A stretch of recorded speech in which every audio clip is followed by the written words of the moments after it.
Hello, everybody, and welcome to the Atlaran Adventuring Company. Can you tell this is the third time I've done this? I'm your Dungeon Master, Taiylor Wallace, and joining me, I have Astrid Knight.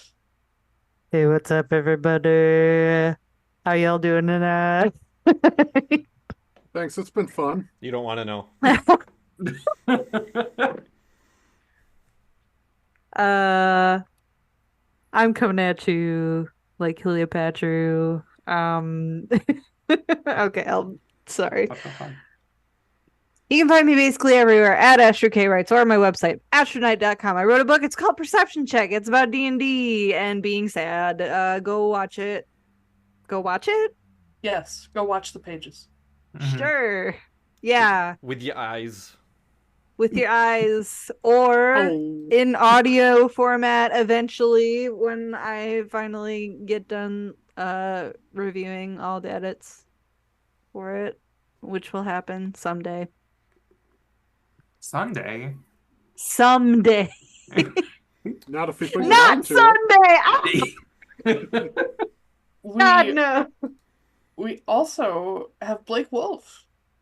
Hi, I'm Blake R. Wolfe, and if you also want to stop being sad via letting out your frustration with one-handed reading, you can read my books. They're about gay werewolves who do things to each other all over each other. So there you go. Like The good serotonin boost. Like what? What things do they do? They like to each to other? bake Okay. a lot, sounds mostly nice. cream pies, but you know, Yeah, it's light that's baking. great. Aw. Yeah, and That they sounds do it lovely. together. Wow. And then they feed each other pieces of it. Anyway, we're gonna continue Cute. on. So yeah, you can find my books at blakerwolf.com or anywhere else under Blake or Wolf. There you go. See you later. Bye. I would Blake- like to Blake- petition that every time we introduce Blake and he says Wolf, we go, oh. Ow. Ooh. That's what We we also- need. More vocal stems. That's exactly Yes. what this group needs. Yeah. Ash did it, and I was like, that's genius. We also have Zach Gale. Hey, everybody. I have composed a lot of the music for, well, not a lot. I composed some of the music for this, like themes for each of the characters, and you'll get to hear them, and they'll be neat. Neat. Yes, I will. Thank you for keeping it short. And we Oh, also have okay. Zach Koop.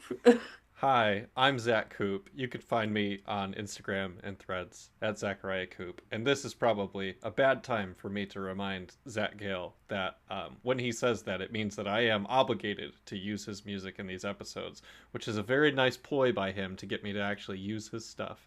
But I would anyway because it's great. It is. Yeah. Okay. And as I mentioned, my name is Taiylor Wallace, Dungeon Master, Editor Extraordinary, you know, all that good shit. You can find me at my defunct X/Twitter account at Taiylor Wallace with an IY. Bye. IY. Or you can check out our links on our link tree. You can also check out The Wayward and the Wanderer, a book that Blake and Ash and I wrote. Wayward and the Wanderer. I was literally about to say no one said it that time. There was a nice long pause, and then immediately. But it is the It's first... like the noise it makes when you take a metal sheet, like wah wah wah wah wah. That's the title. I was thinking the SNL impression of Barbara Walters. Hi, I'm Bubba Wawa. Sorry. It is the first book in our adaptation of Campaign 1. And if you like the stream, check out our Redbubble. I think it still works. Let's go to Atlaran. I want to play D&D. Why are you making pigeon noises?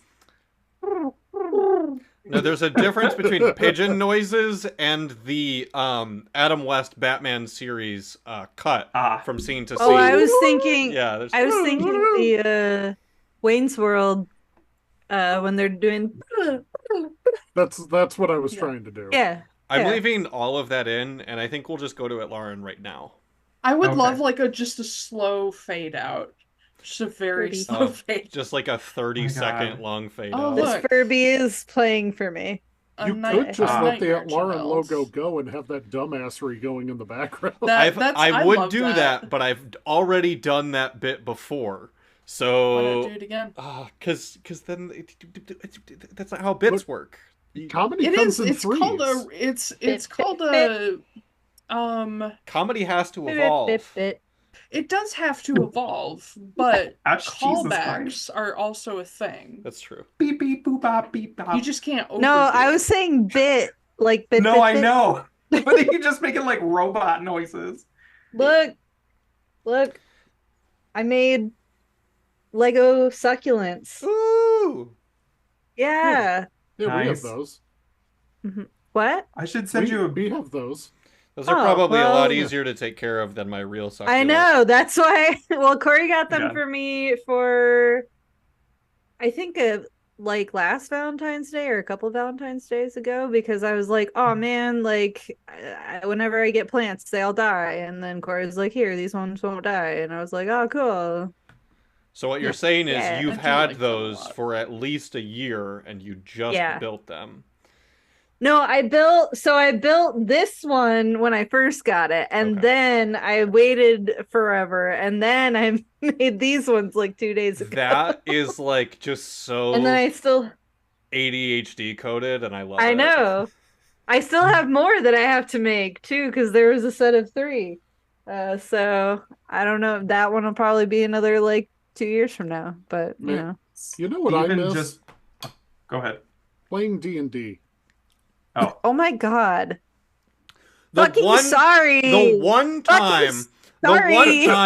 I get in there and go off track just very organically, and your dumbass is like, I miss playing D&D. I'm gonna do that the next time sorry. you pull that bullshit, because you're I thought you're we were as guilty friends. as everyone else. I thought we were friends and you guys cared about me as a person, but guess not. Is that all it takes? There's a lot of energy going on right now. We haven't and tolerated you for 13 years, and that doesn't count. It's just the right now. there's a lot of energy happening right now that feels negative, even though it's being said in positive tones. No, I'm just kidding. Negative? That's What's our negative? That's our vibe. No, I'm having a great day, actually. I'm not actually. Oh, I'm sorry. I'm a samurai. Congratulations. But this is how I Yay. deal with bad days, is with humor. So Steven built a moving Lego Butterfree recently that you like crank it and it like flaps its wings. It's really cool. I want that. It's neat. He got it on sale. It's like $17 or something. It's kind of You should send me the link to it. I shall. Do you know what I miss? Shut the fuck up.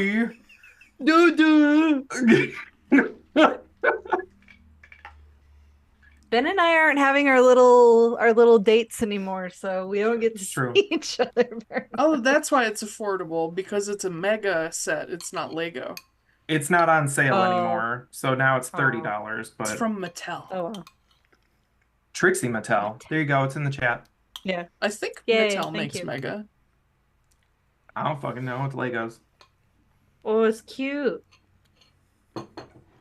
Ooh. Okay, I'll shut up now. Are you sure? I love it. It's on Coop, sale you're on not in the frame. Amazon. Your head's too low.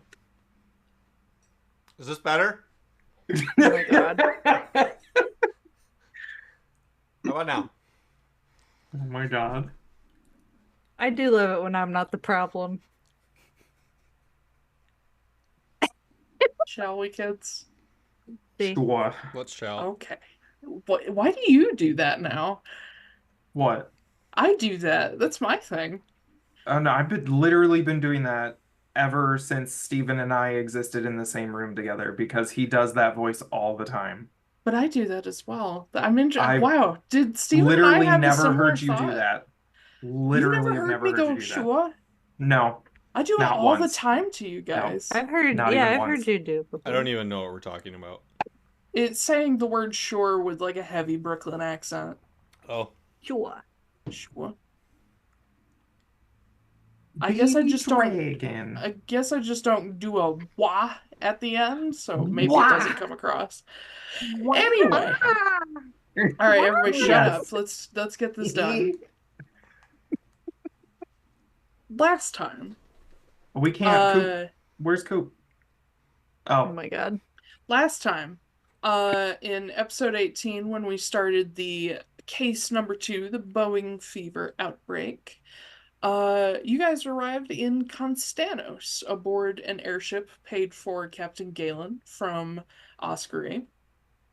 And Ezra took you to La Compagnie de Fleurs, where you met several of his coworkers and or family, including Butch, Madame Bastien Mael. You met Wally, and you guys didn't meet, but Ezra, uh, got a chance to meet up with Gideon Rosewell, a dear friend of yours. You heard a little bit about an employee named Jeremy who ended up leaving the house, as they call it, due to being blinded by Boeing fever. And also Ezra learned that Wally was Damian's informant, kind of spying on him to just keep track of him. Uh, but Wally was very friendly and offered a little bit of help. I believe when we ended, you guys had headed to the townhouse you're renting from Madame Bastien across from La Compagnie de Fleurs. And Hydrangeas. yes, it is called the Hydrangea House. Every townhouse she owns is themed after a type of flower. You have the blue hydrangea house. So as we open up, it is Saurus 25th, 440 E2AC. It is noon in the Corica ward. And you guys are all regathering at Hydrangea House. So what, my dear babies, would you like to do? I want to set the house on fire. So before Grand. Todd Already. before Todd does that, I would like to. I received a package in the mail last Oh. time that has a wash of sorts. And what I would like to do Yes. is I would like to take the monocle slash glasses thing that Preston has made for me, and I will Okay. Hold. Okay. Hold. So this does arrive to you in this sort of time that you guys are in Hydrangea House. Does Damian make any attempt to hide it? I mean, not. I mean, no. Okay. So, the rest of you, as you're gathering up and Wally has food delivered to you as he promised, um, in the middle of your meal, there's a very quiet little pop sound as a small box appears before Damian and just drops an inch onto the table. And it has a little note attached to it. But as he opens it up, um, you see I can show you guys the picture, but I will describe it for the episode. Ooh. You see a Is this golden on pocket Etsy? watch. I don't know. I want it. You see a golden pocket watch that has a sort of front cover that looks like two unfurled wings curling up. Through the feathers, you can actually see the clock face with Roman numerals. And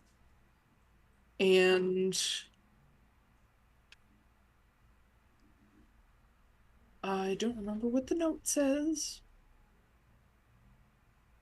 Ah, the very simple small note.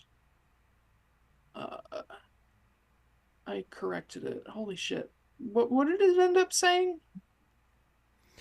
That's a great question, Taiylor. Let me pull it up here real quick.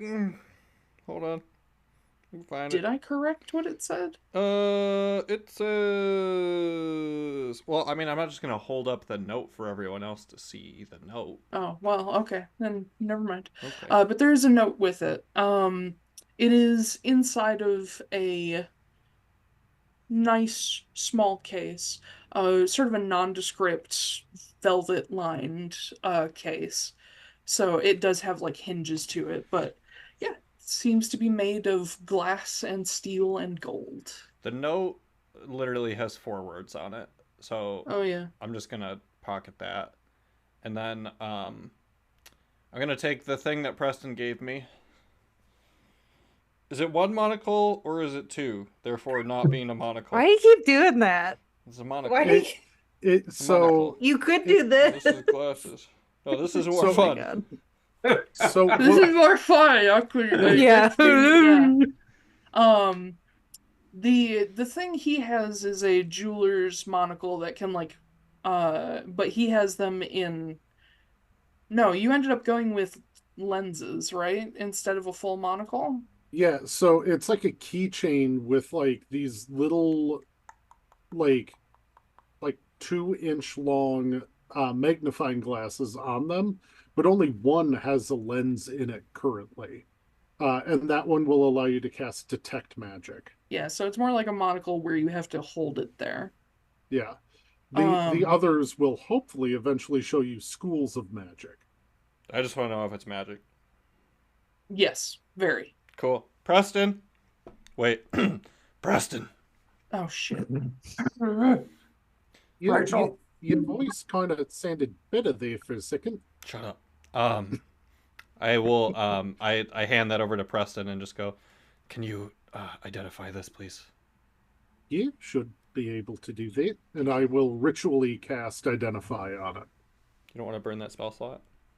No, not right now. Okay. God Okay. only knows what we are going to experience today. So while you guys are later. while you guys are chomping, and Preston is carefully studying this watch, I forgot that Koop immediately identifies everything I give to him. I learned that So- from my favorite Dungeons and Dragons player, Liam O'Brien. Yeah. Yeah. Fuck. So I will have more information for you later about what this does. Oh wait, no, I do have a thing of what it does. Hold on, it's in my phone. Hold on, I was Oh. prepared. I just Yee. forgot. Holding on. No. I'm gonna pause. Okay. Tell me when to unpause. Us. Okay. And for the audience, this will just be a very jarring cut.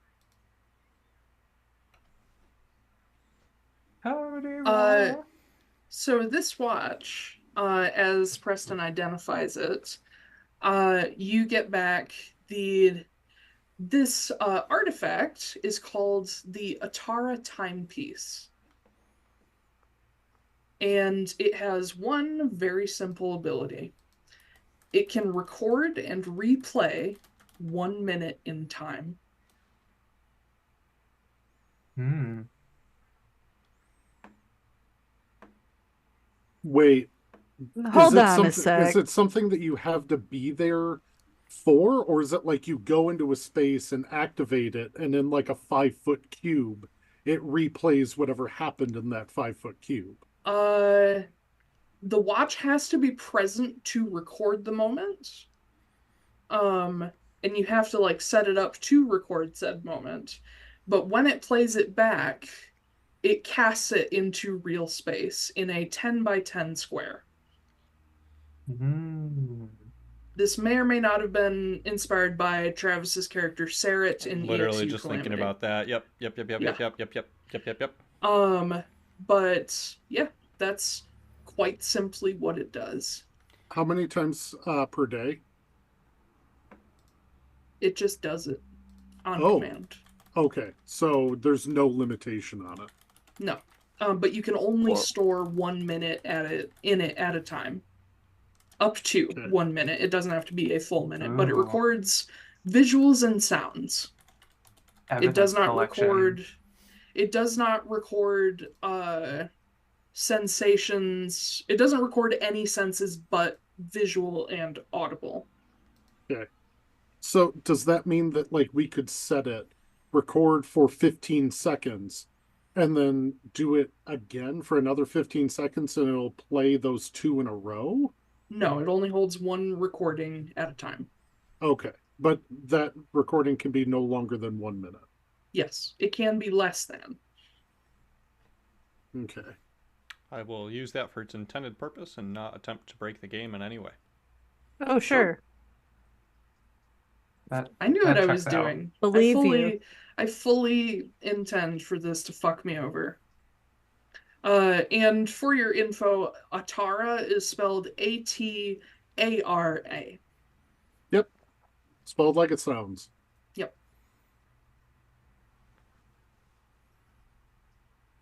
All right. That's your identify. Yeah, that's what it does. And Thank I you. just tell him. That's what it does.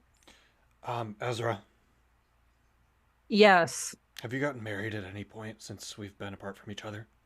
Whoa. All right. Jumping right into Go ahead, buddy. truth or dare. All right, cool. No. I missed that from campaign 1. That was such a good moment. That I was remember good. that. Yeah. No, I haven't. Hmm. Why? I think I would tell you that, when I waltzed up and was like, "Oh, hey, here's 7 years of what I've been doing." That seems like an important one, right? Does the name Vida mean anything to you? Vida. And actually, Taiylor, does that name mean anything to me either? Make a history check. Both of you. Okay, yeah, I'm I was about to say it notoriously doesn't good at these. sound.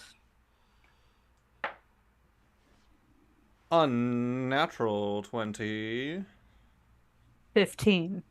Okay. Ezra, no idea. Cool. Damian, I did not expect you to roll that well. I didn't either. You I have a +2. just a tiny I have ping a in the plus- back of your head. You recall hearing your mother say that name once in a quiet, angry discussion with your dad. Ew. Yeah. Ew. No, I don't know who that is. Ew. But as far as you two know, you have no aunts.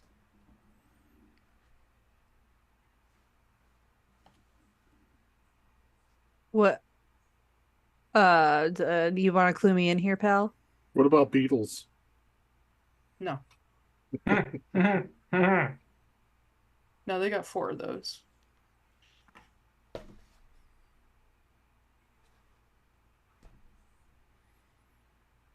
I don't know. What? That's who this is from. I don't know who that is.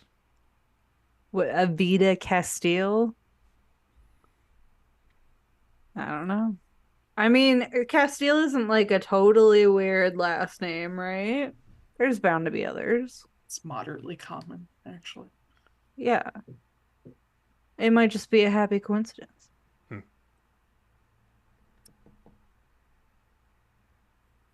Cool. I don't know. Maybe you got a secret admirer. Gross. Yeah, your secret admirer calls herself Aunt Vida. Yeah, that's disgusting. Hmm. Okay. Come to Auntie. I don't know. Maybe it's I'm gonna- a weird kink thing. Who knows? Could Well, be. you would know. I am going to compartmentalize this, and we are going to start working this case. Renee has a thought that they are potentially preying on poor, houseless folks or Unfortunate. desperate people, and I know where we can find a lot of those.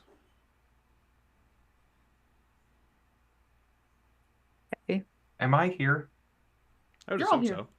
Oh yeah, cool. Yeah. Hell yeah, let's go find some poor people. Cool. Taiylor. Yo, So I have this neat thing called a background feature. indeed. It is called I've completely Is it forgotten like a how poor people radar? Dungeons and Dragons 5th edition works. It's called it's called the Watcher's Eye.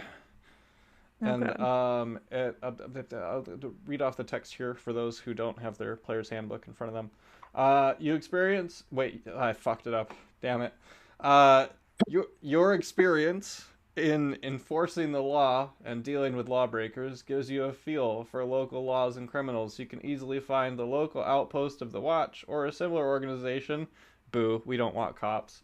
And just Boo. as easily pick out the dens of criminal activity in a community, although you're more likely to be welcome in the former locations rather than the latter. I have been here not too long ago, and I definitely have already done this for that last case. And so I would like to find a seedy den where people who are desperate gamble on themselves in fights to make money. Well, Fight my club, dearest, fight club. I have just the group for you. Yee. Before we do that, can Yeah. I do sending to Deza and just do that for the next 45 minutes? What? Sending to I'm just Deza? Yeah, I'm just gonna do a sending so we can talk for the next like 45 minutes of campaign time, and then nobody gets to do anything. Cool, let's do it. No, we're not gonna do that. I know where you live. Uh-huh. I don't know which does. room is yours yet, because we didn't get that far last time. Well, Ooh. if you come over but I without will- so many other people, maybe we'll but get I- there. But I will find you. So Damian, I don't have a I'm right Liam- there. I don't have a Liam Don't threaten Neeson him with a good time. impression. Yeah. Otherwise I do. does have does Liam does Neeson Todd impression. actually want to talk to Deza? No, let's Okay. go. So Damian, you're looking for a criminal den that has to do with basically fighting circuits. Yeah, I know that when I'm running low on funds, these are the places that I go to make money. But Gotcha. also know a lot of the other people that show up to these places, and in Konstanos especially, if there are poor, desperate people that are willing to do anything to make their lives better, this would be a great place to look. Yeah. So Konstanos does host legal like fighting tournaments that are arranged in like, you know, sponsored arenas and all that, and there's magic and melee and range and all this other bullshit, but that tends to be limited to like specially set up tournaments, whereas what you're looking for is the underground shit. So after your previous time in Konstanos, because you have been here before, you were aware, likely because you used one of their fighting rings that is quite literally underground. You know of a gang in Konstanos called the Plaza Demonen. And they sort of call Hartstead Square their turf. Like it's still public space, but it's like if anybody from another gang shows up there, they might die. Where is Hartstead But Square? Hartstead Square is oh shit, I don't have Roll20 open. Gasp. Yep, I Off. need to do that too. To a fucking bang with this one. I believe, if I remember correctly, Hartstead Square is in the Obsidia Ward. Okay, which is next to Smokeway, which is perfect. Yes.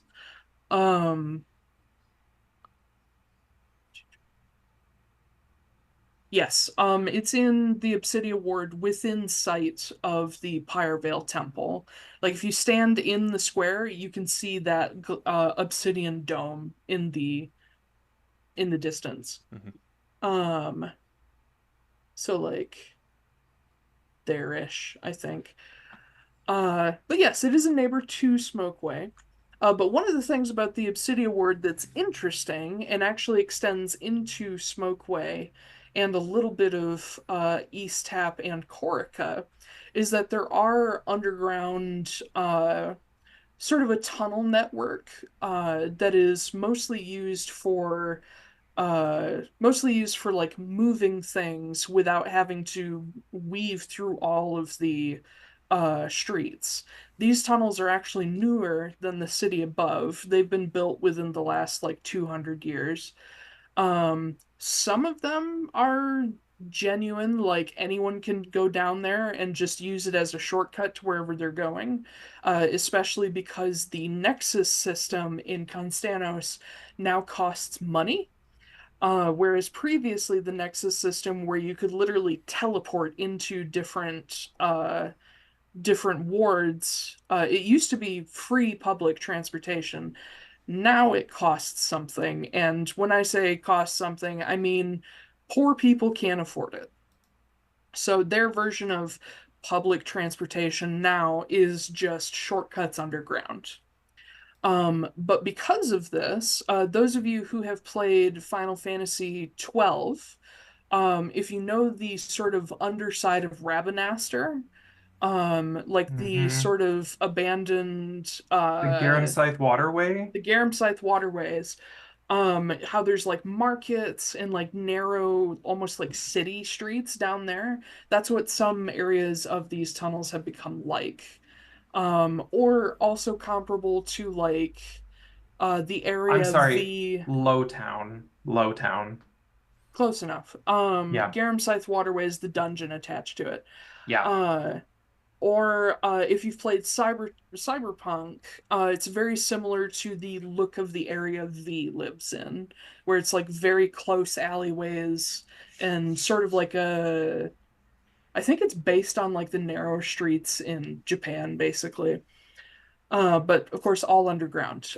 The Plaza de Monin, who call Hartstead Square their above ground stomping grounds, pretty much own all of the tunnel network between Obsidia and Smokeway.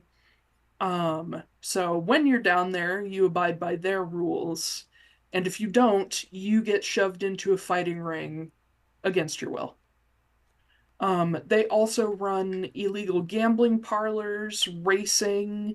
There are the occasional dog fights, but mostly they make their money off of fighting circuits and gambling.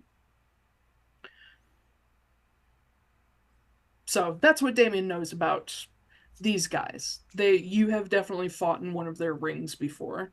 Okay. So as we're walking, if everyone could please, yeah, thank you, Ash. So as we're walking, when we get in here, we're gonna try to find people who are desperate, I'm not doing who need, this. yeah, we can stop. Who need I'm not money stopping. or who need some kind of option to better their lives. I look like I'm riding a little horse. But on top of that, we're looking for other people that are also looking for these people. I'm going to try to make one or two of them incredibly desperate and see who preys on them. Okay.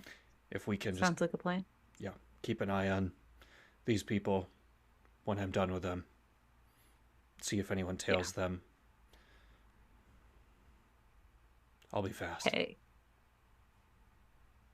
Okay. When we do reach one of these hidden speakeasy fight club things, I'm gonna start playing up Damian's limp a little bit, even though that's mostly gone. Gotcha. Oh, you're gonna hustle people. Uh-huh. Yeah. So for you guys, just so I have an idea of how you guys travel, do you go by the Nexus system or do you go by foot? Well, clearly. We walk. How far away is it? Long way. Yeah, Konstanos I'm is going by big. I'm going by Nexus. Fine. I'm just gonna fly. I have Don't no fly. opinion. Oh wait, no, you have mage hand. Yes, I can. Okay. Get out I'm of not here. walking that far. So What is the Nexus like a bus? that's like the little portal thingies. Oh. Remember? Yeah. The Oh Nexus. yeah. Sorry. I will Well, just put myself in yeah. Ezra's cloak, clothing, bag, whatever. Okay. It hasn't come up yet in this Satchel. campaign, so let me actually go back over what it is, because I think you guys only saw it once or twice. The Nexus system was a system of teleportation circles available to the public, where they were permanently enchanted so that if you stepped into one, you would appear in another one instantly. Every inner ward had one, and some of the outer wards have them. Where what the fuck?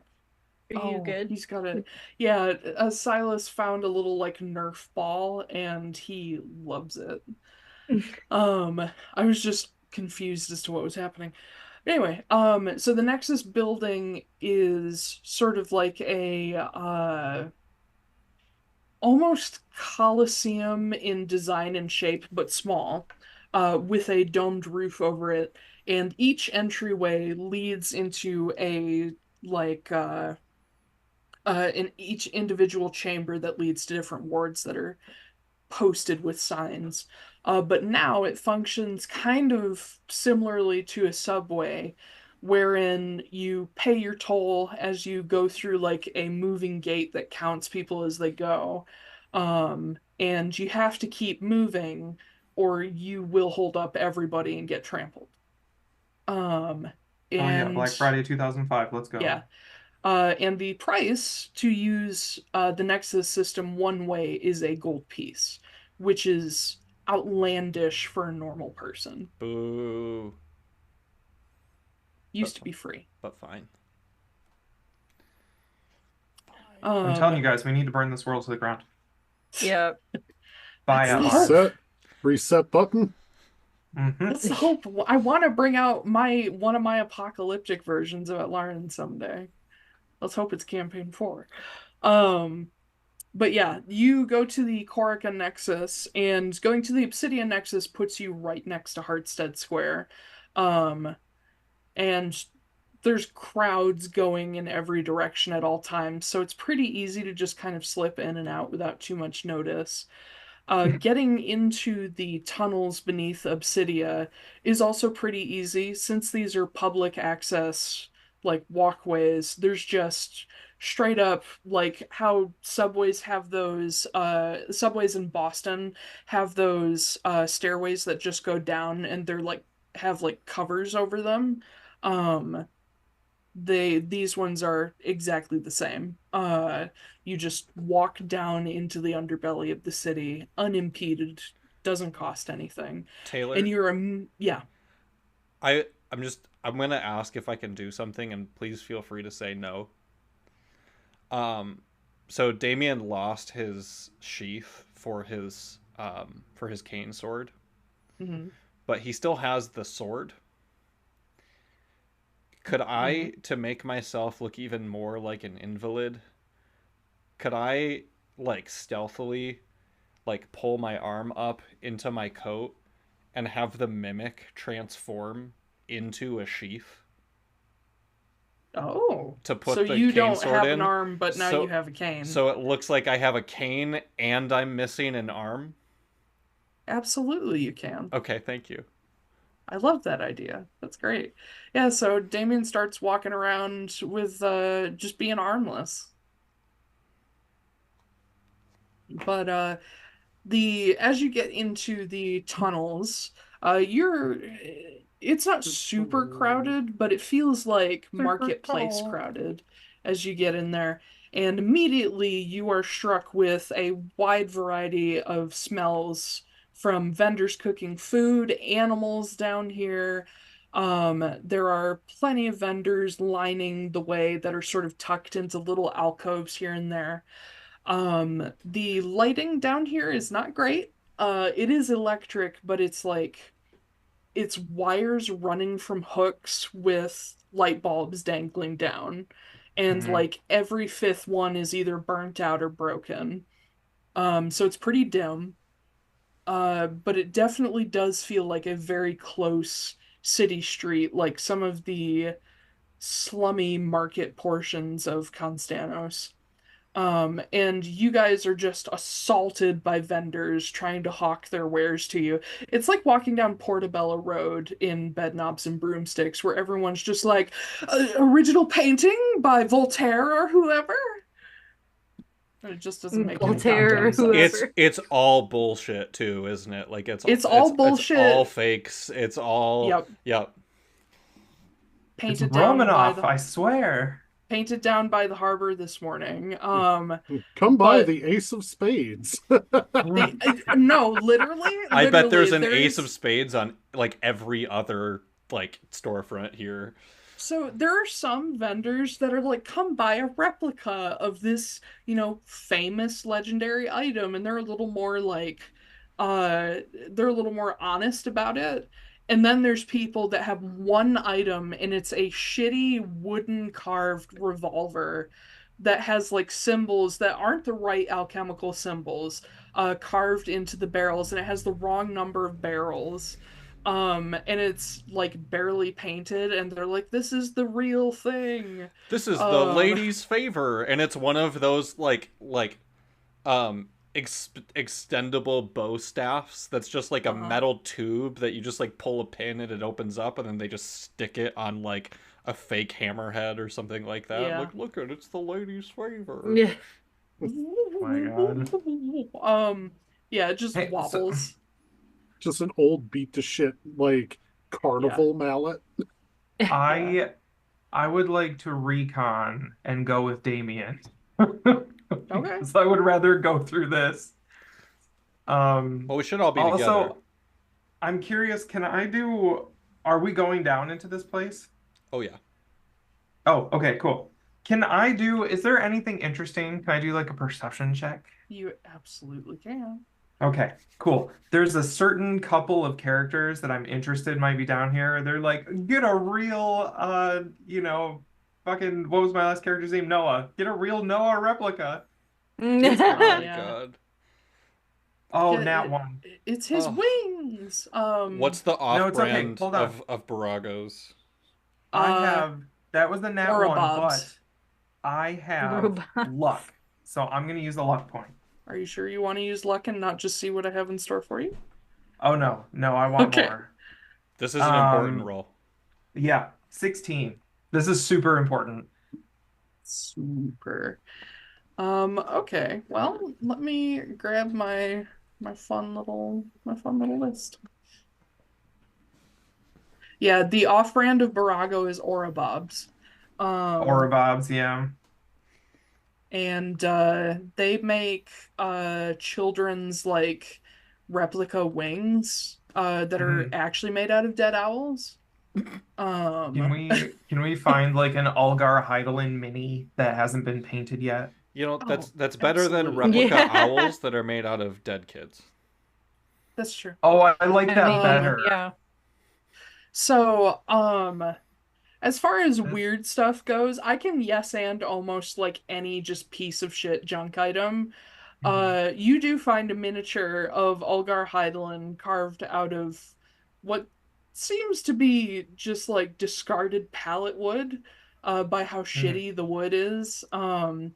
And it's surprisingly well carved, except they definitely chunked off his ears and his nose.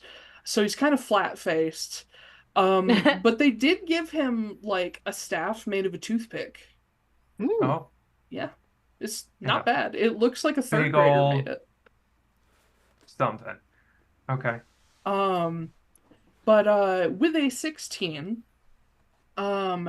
as you're going through just finding absolute trash everywhere, or very obviously stolen items like silver dishware and silverware and silver plates is what I mean. Just silver tableware.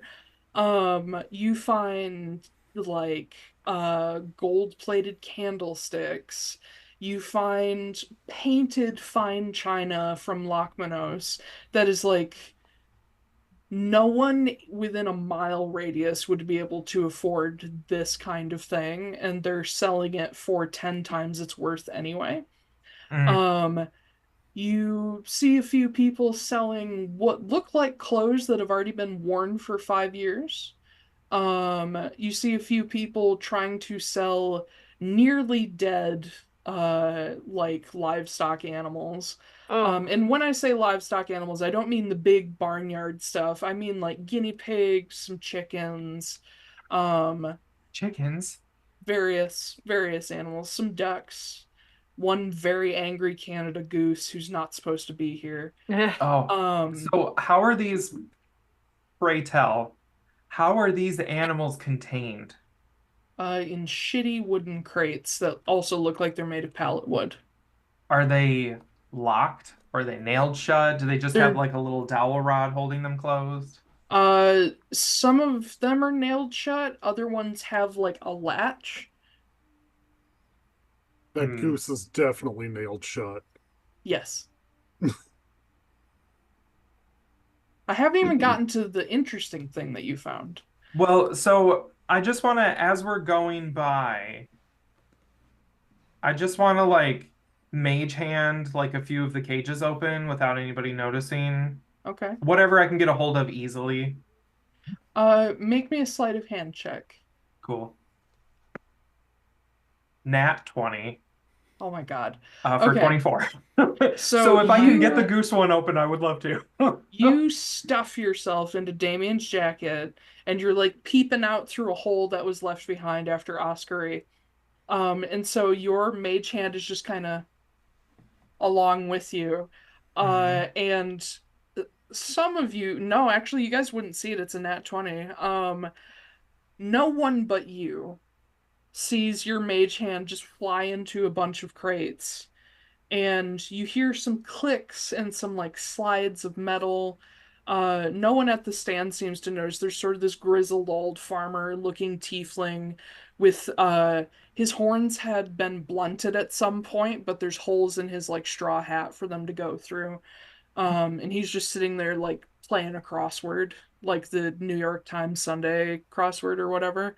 Um, and you just start to hear a very particular sound of hundreds, or not hundreds, but maybe like 100 little critters going "Wee," as just a Oh no. flood of guinea pigs escapes in all directions. And I then there's telepathically a tell all of them to run, and then to the goose specifically.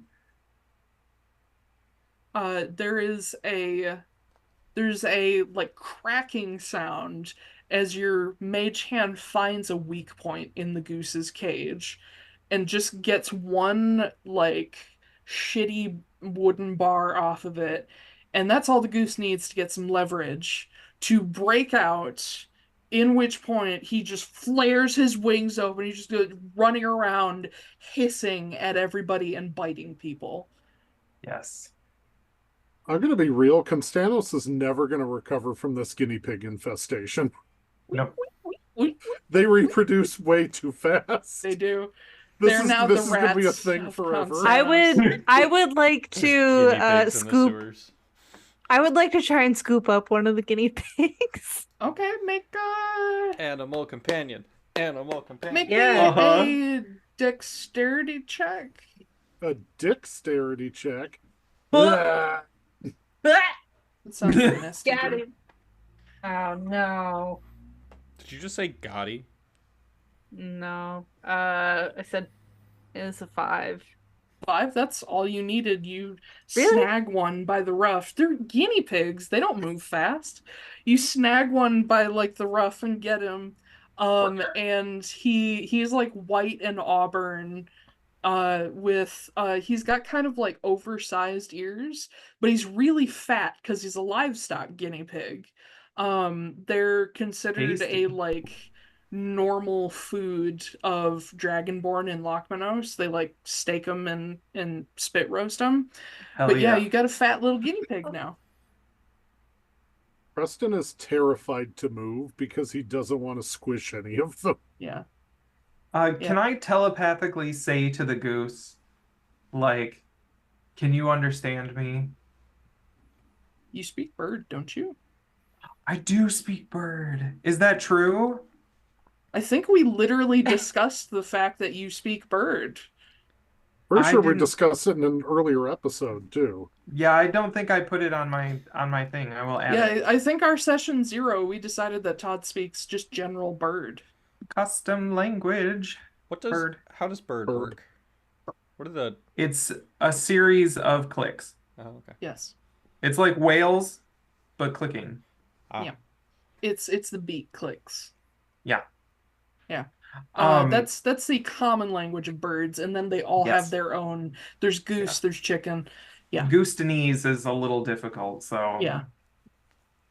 But yes, you are able to speak to him as he's chasing a 3-year-old whose mother is desperately trying to scoop him up and save him from the goose.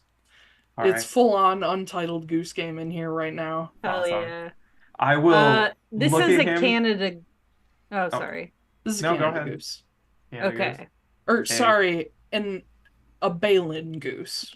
Sure. Yeah. Yeah. But it's not a Not- white goose. Not every goose you meet is going to be your deity. No, this is not like a livestock goose. This is clearly a wild goose that got caught amongst livestock goose and is like, what the fuck Oh. am I doing here? I will say it would be really funny if Ezra has never actually met any An goose actual goose. other than their deity. That would be hilarious. Like, No. But yes, Todd. I will look at him and I'll be like, brother, I've set you free, and if you follow us, we shall take you to the promised land. Goose cult. The goose still has his wings up, and he like turns and he like does like a full like puts them all the way behind his head, which you get is like a joyful like yay motion. And he answers back in kind. He's like, "Brother, I shall join you. What is our quest?" Our quest we're gonna beat up for some the homeless Holy Grail. people. The Holy Grail! And he comes waddling over to join your group, and he just tucks his wings back in. He is now a member of your party. Love it. I let everybody know we have a goose now. His name We is also Gustav. We're gonna send him home soon. We're gonna send him to the promised land. Gustav. We're gonna the goose promised land. we're gonna Vodro Yeah. another animal, aren't we? Maybe.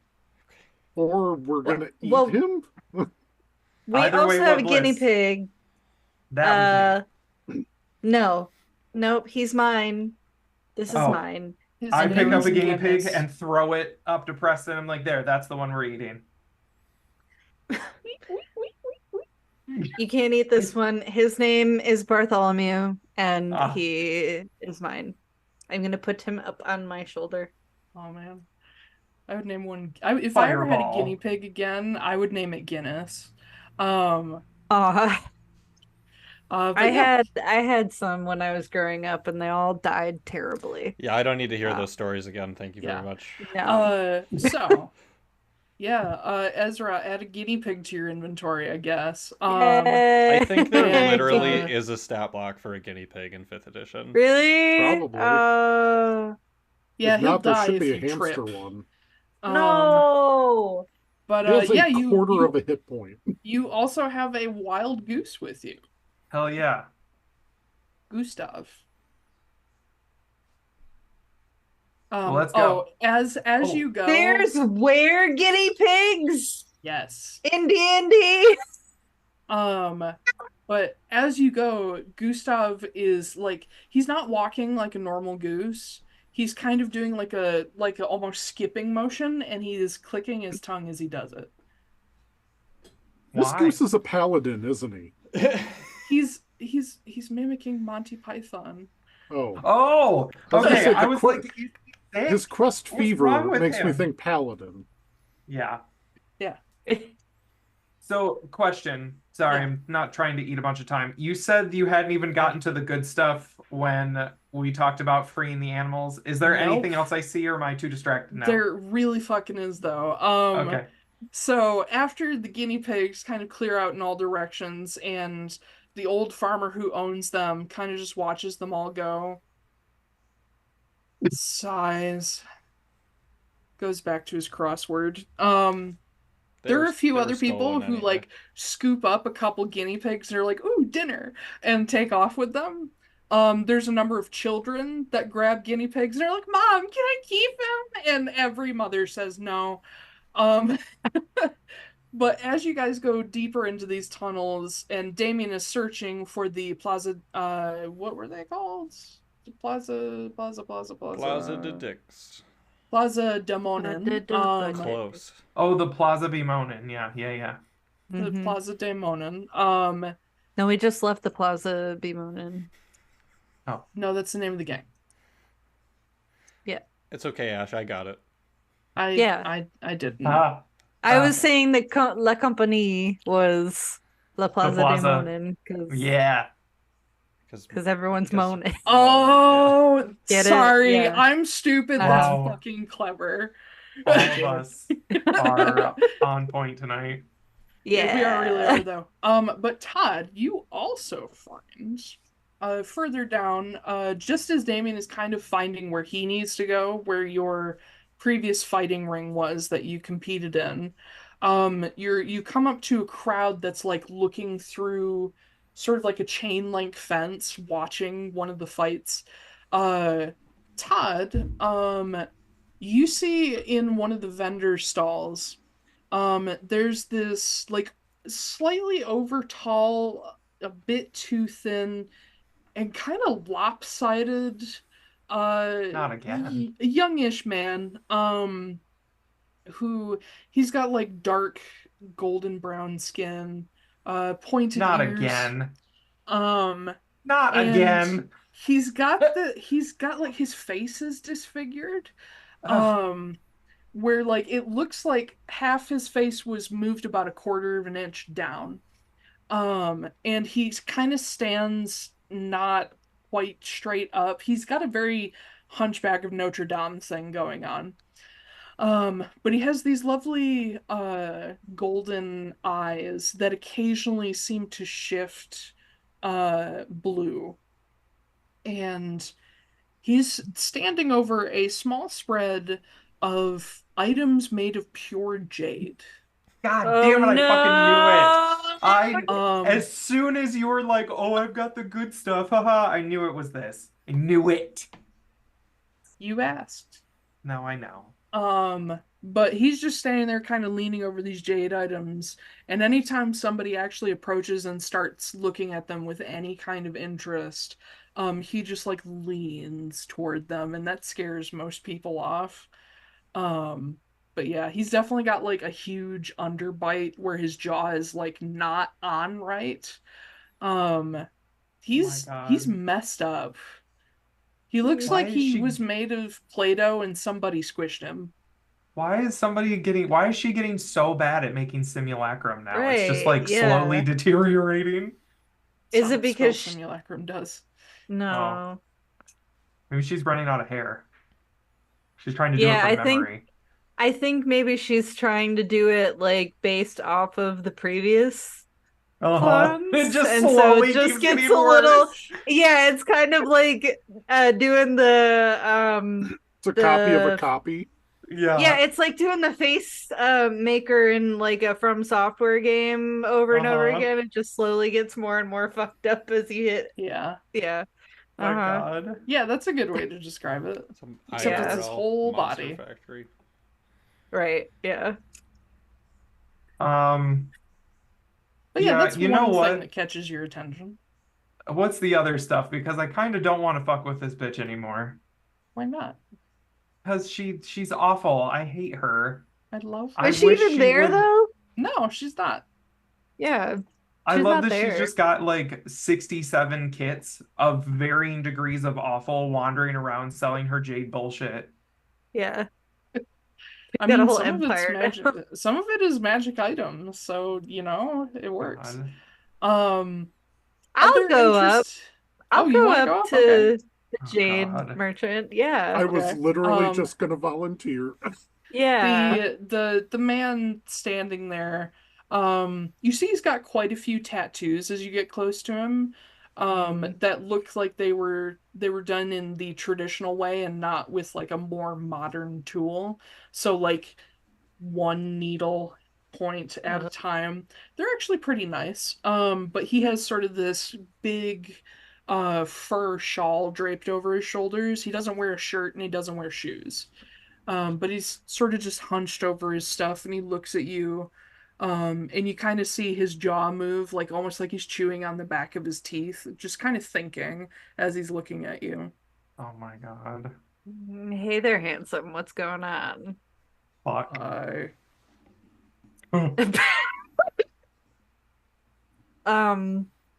So anything interesting on here besides yourself, of course? Then he looks down, just sort of slowly scans, and he points to what looks like a scarab beetle carved out of jade. What's this do? Is pretty. That's it? He doesn't answer, he just looks at you. Okay. Anything like magical? Anything like, fascinating in And the utilitarian sense? He lifts up what looks to be a. Do you know what a mala is? It sounds familiar. It's like a Like a Buddhist fish. beaded necklace. Oh. Okay. Yeah. Where like, you know how some folks will count them doing mantras? Yeah. Yes. Like a rosary. I know what that is. Yeah. Like a Buddhist Mhm. rosary, essentially, but Yeah. I'm pretty sure Mhm. Buddhists did it first. Probably. He picks up a beautifully made jade mala that every sixth bead is made of like a carved ebony wood. And it has a what to mid Lochmany tieflings would be a traditional sort of beautifully tied knot at the end, and then tassels hanging off the end, like a decorative knot. And he lifts it up and he says, "For people who punch good." Mm. We don't have a lot of those. I mean, Damian kind of does. Hey, Day. I love how Koop just like his head just barely fucking peeked up Yeah. over the edge of it. He's just like, "Fuck you saying?" I heard people Hey, who Day. punch good. Yeah, Hey, Day. I'll walk over. Hey, you punch stuff, right? Yeah. Yeah. This is apparently pretty good for punching things. I don't know what it does, but What does it he do? says it's for. I direct my question at the simulacrum. Punch more. Much more. Preston, Wow. what does this do? Well, it'll take me some time to get it identified. Yeah, That's okay. let me just do it, and I'll just cast identify this time. Okay. Does This it have like a is pamphlet? like a fantasy high. It's just another use of the identify spell. Yeah. One of my favorite things that Brennan does, to the point that if I ever get a wizard in in one of these campaigns again, I'm going to start doing that.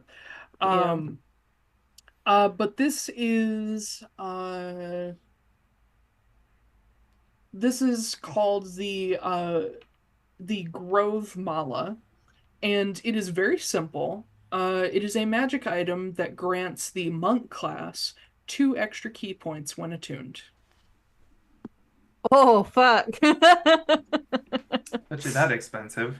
And they recharge each dawn. How much is the DC to steal that? I mean, sorry, how much does that cost? There's a tag hanging off of it that says 500G. Oh, done. It? Done. That's it. Done. Yeah, that Done. seems Easy. Yep. Done. All right. How much is the scarab? It has a tag that says 10G. Okay, I'll take it. Yeah, these are all fucking cursed items, and I'm not attuning to any of these until someone has gone over these with some fucking holy water or Um, whatever. I'm gonna hop up on Ezra's shoulder and just direct my telepathy into the melting kit and to be like, do you have anything for magic? Magic stuff. Helpful with magic. He just broadly gestures to his whole table while staring at you. Okay, something more specific, like sorcery, let's say. And he looks down and sort of skims over, and he picks up a like baseball-sized teapot made of pure jade that is carved beautifully. Hmm. It has very classic, what to us would be like classic Chinese style art on it, with like, dragons and phoenixes and peacocks and all kinds of Oh just, my. animals of like great renown in what would be Southern Lochmeny legend. Um, and he holds it up. He says this out loud. He doesn't speak to you telepathically. He says, tea helps sorcerers. Preston? Preston, this one, please. Just real quick, Yeah. thank you. All right. And I'll do it again. Okay. Is Preston okay? Thank you. Insight check. Is Preston okay? Preston is 23. Is Preston okay? Preston seems like he has something on his mind. Um, Is it Jade? and honestly it has since the boat. Um, and Let's you see. like but it's also he doesn't want to take the time to ritually cast it because he feels like he's going to take up too much time and we're not going to get to where we need to go. So yeah, he's just casting on this one. Okay. Um, so this is referred to as the Trueborn Teapot, Uh, and it allows the holder who is attuned to it. The mala also requires attunement. It allows the holder who is attuned to it to, during a short rest, use it to give themselves what is essentially one temporary hit point. It can be used on a short or long rest, but it can be used twice a day. let's say it. I give him the teapot back. I'm just like, You asked for okay, something well, sorcerer related. yeah, what I wanted free sorcery points or another spell or something. And That like, is I'm free sorry. sorcery points. Yeah, what does that You do? said Say that again. temporary hit points. No, I said temporary sorcery points. No, you said hit points. You Sorry, I said hit meant points. I meant to say like temporary hit points. It Oh, gives you temporary sorcery points. You can use it twice a day on a short or long rest. Mm. that's more interesting. Sorry, I What? misspoke. That's okay. How much is it? 500 gold. Hmm. Yeah, sure. You guys don't realize that part of Clarissa's function is she's actually a magic item salesperson. She's not No, just I here to know. creep you out. No, but she's still awful. No, I I will know. She's take great. the teapot of unlimited sorcery. It's the Trueborn teapot. Thank you. Is that in the thing? No, I made that up off the top of my head. Okay, you will have to send me something for that. I could probably do that. Okay. I will take it and then I will put it. How big is it? Baseball sized. Cool. I will hook it to my bandolier, like towards the Mhm. top, so it doesn't hit anything, and I'll attune to it So if we have time. just so you're aware, the way that this thing works is you don't necessarily have to brew tea in it, but twice a day you can kind of activate it and it will pour a cup of tea from nowhere that upon drinking it, you get your temporary sorcery point. Awesome. I like it. Okay. Yeah. It's like an assassin's teapot, but magical. Yeah. And no poison. Yeah. But it's hidden. The tea is hidden, is what I'm getting at. Yeah, Anyway, no, I know what you meant. none of us are on our game today. I know what But you meant. yes, as you're looking over this vendor stand and talking to the melting kit, you hear the crowd across the hall from you just go, "Oh!" And like a bunch of people just scream that they lost a bunch of money. As down in this pit, beyond the chain link fence, this titanic, muscle-bound red dragonborn takes a swing at this like little halfling, but it's really fucking awkward to punch somebody who's about as tall as your knee. And the halfling responds by, as the dragonborn is like leaned down, he does a full like scorpion kick, lands his heel in the dragonborn's like jaw, like the sort of off button that if you get hit there, you can just be shut off. And the dragonborn hits the ground, and about 80% of the people watching the fight are pissed. Mm. He Yeah. should have kicked. Should have kicked him.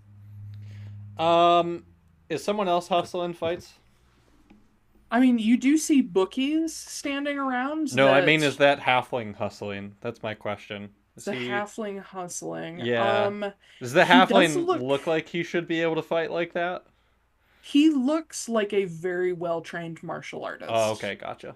Like you as a former soldier would recognize a military level of combat training in this guy. And he's Okay. got some scars. So it might seem unlikely that he could beat a gigantic ass dragonborn, but between his speed and his training, that dragonborn stood no chance. Okay. Yeah. So that's not who we want to fight. But yeah, you do see a bunch of people just absolutely pissed. And there's several people that are like standing there with like a bottle of something or like a glass of what would essentially be Guinness. I have a lot of Guinness in my mind. I don't even like it. That they just sadly just drain the rest of their drink and wander away. And there are bookies sort of scattered about that you see they're carrying what appear to be enchanted books and ledgers that allow them Huh. to essentially, if one person is writing in it, everyone else can see it. Ooh, nice. Yeah. I would like to try to find someone who is actually like organizing the fights. Okay. There is a pretty like obvious like sign up here sort of line going on. Okay. Weaving through the various people in various levels of put togetherness and various levels of rags or clothes, depending on your opinion. You do find a line full of, broad-shouldered, muscle-bound people just ready to go kick ass. It seems like a lot of these fights are essentially boxing.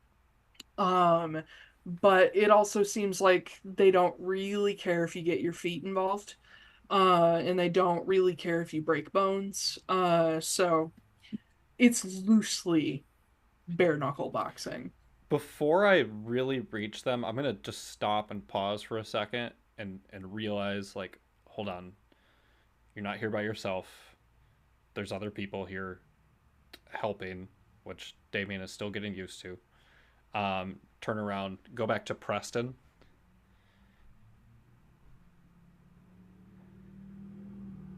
So we can take a look at who's watching more closely later. And I'll just hold out my hand because I only have one right now. And I will hold out the watch to him. All right. Yeah, that works. That works for me. Cool. I'm gonna go try to fight some poor people. Okay. Yeah, the line moves pretty quickly because the fights are over very quickly. Yeah. Um, That's what they you think. get in line behind a massive Goliath, which is almost not an oxymoron, what's the word when it's Redundant. obvious? Redundant statement, thank you, opposite of an oxymoron. Um, he's muscle and a tiny head perched on massive shoulders, and that's it. That's all there is to this man. And he is wearing the equivalent of what were probably once shorts on a normal Goliath, but have now become booty shorts on him. Um, and he does not have like any possessions on him, but as you get in line behind him, he turns and looks down at you, looks at the line and counts the number of people, and he looks back at you, grins, and just faces back forward. Oh, so I'm gonna fight a big poor person. Okay. Yeah. I get in line behind Damian. Hell yeah. Cool. You can do that. Getting up to the front of the line, there is an older, sort of purplish maroon tiefling man with one horn that's been sheared off close to the skull, long graying hair, and he's just basically going, "All right, name, wait, sign this waiver." And like it's actually legit that he's having people sign waivers, even though this is an illegal fighting ring. Um, I take and my coat off that I'm wearing and just hand that to someone to hold on to. But I leave my shirt on and leave the sleeve buttoned up on my one good arm that I still have. And then I just do a thing. I just like roll up the other one and kind of tie it and then tuck it. Well, no, because I do have some arm. So I kind of just like, yeah, so I roll it up so it, like there's just the little stub of the arm I sticking believe out you of have that. most of your upper arm. Yeah, it's cut off like here. Yeah. Yeah. But yeah, he's like name, weight, waiver, has you guys sign. Um, and then he looks up and he just quickly rattles off. He's like, "All right, you are accepting personal responsibility for your own medical bills. If you are hurt, we do have clerics on site to keep you from dying." And he looks at Damian. He says, "You're fighting the chap who's in front of you. Uh, Fights are either till knockout or till a minute has passed. If you die, we're not responsible." And then he looks at your missing arm, and then looks at your cane. He says, "No weapons, no reinforced hand or foot armor." Okay. I will hand my cane to whoever is still with, not Todd, because Todd can't hold on to it. But if whoever's closer, Ezra or Preston. I'll hold I on to the could. cane and the coat. Careful with those. But yeah, the entry fee is a silver piece. And depending on the amount of betting that you can drum up for your fight, the ring keeps 20% of all bets, and they pay out an amount of that to the winner of the fight. What are some of the higher end bets that are being put on these fights? You see people that look like they should live in a palace, uh, flippantly chucking platinum coins at bookies. Do I see any people who look like they don't come from money that are betting a lot? Oh yeah, plenty. Okay, but like, can I key in on maybe a few of those? I'm looking for desperate people who are giving up everything they have at a chance for more. Gotcha. So give me an investigation check. Okay. And I should add, I also want to very specifically look for people who are betting against me. Gotcha. Yep. Unnatural 20. Nice. Let me hold on to that 1 second. I'm gonna get Todd signed up as well. Hell yeah. So Yeah. you come up in line next, and you see behind you, there is a pretty scruffy, maybe like 17-year-old tiefling that's got like peach fuzz going on, and like long black hair, and sort of nicely like curled ram style horns, and he's like lean and kind of limber, and he's like doing stretches as he's sitting in line. He looks like he's done this before, but he's also very nervous. Mm. But he realizes that you're the person in front of him, and he like grins and he starts laughing. And in Infernal, he turns and like starts yelling to some other tieflings nearby who are all his age, and they all just start cheering for him, and they go up to Bookie's like, I want to bet on him. Um Bet so on him. I Todd dare you. so Todd, you come up to the table, and the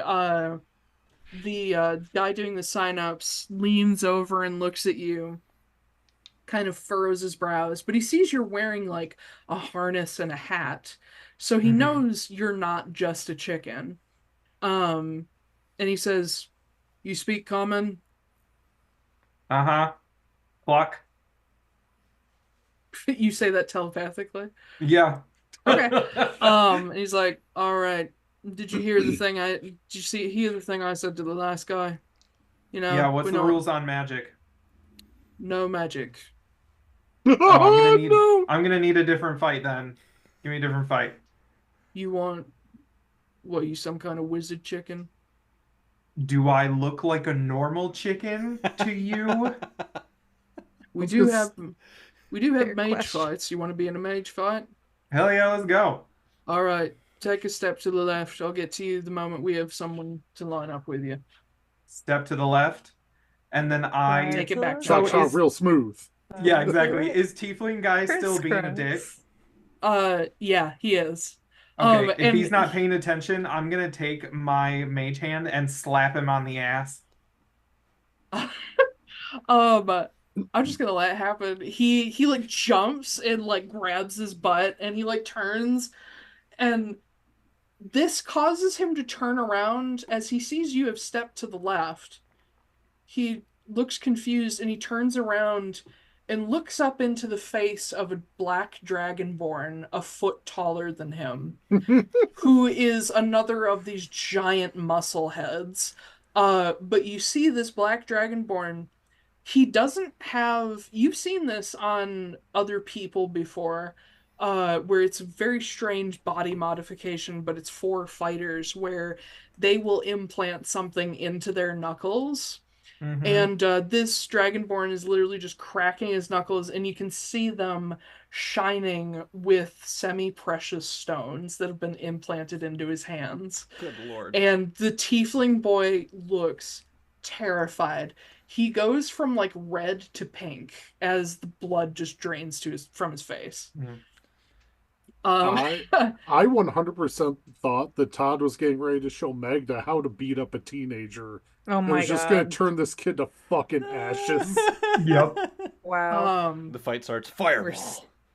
Yep. Basically. Bonus action. Fireball. Okay. I have a question. I've heard there's no magic. Unless I'm you want to fight assuming that me. also no. I'm assuming that means that nobody can have any magical enhancements to them prior to the fight. Are you asking this to the guy signing people up? I'm just maybe trying to gather it through context clues. Okay. You absolutely see fighters signing up, going back to a friend and getting something cast on them. Cool. I'm gonna go over to Damian. I will say one thing. It appears to be buffs, not Mhm. Yeah. like anything that would cause damage. Yeah. Okay. No, that's fine. I'm going to go up to Damian, and I'm going to put a hand on his shoulder and say, "Hey, pal. I know we got a lot of big feelings right now. We're gonna take all of that energy and we're gonna put it into our fists. Or fist, I guess. So don't fuck up. All right? And I'm gonna cast motivational speech. What does that do? What does that do? You address allies, staff, or innocent bystanders to extort and inspire them to greatness. Start them to greatness. Whether they have anything to get excited about or not.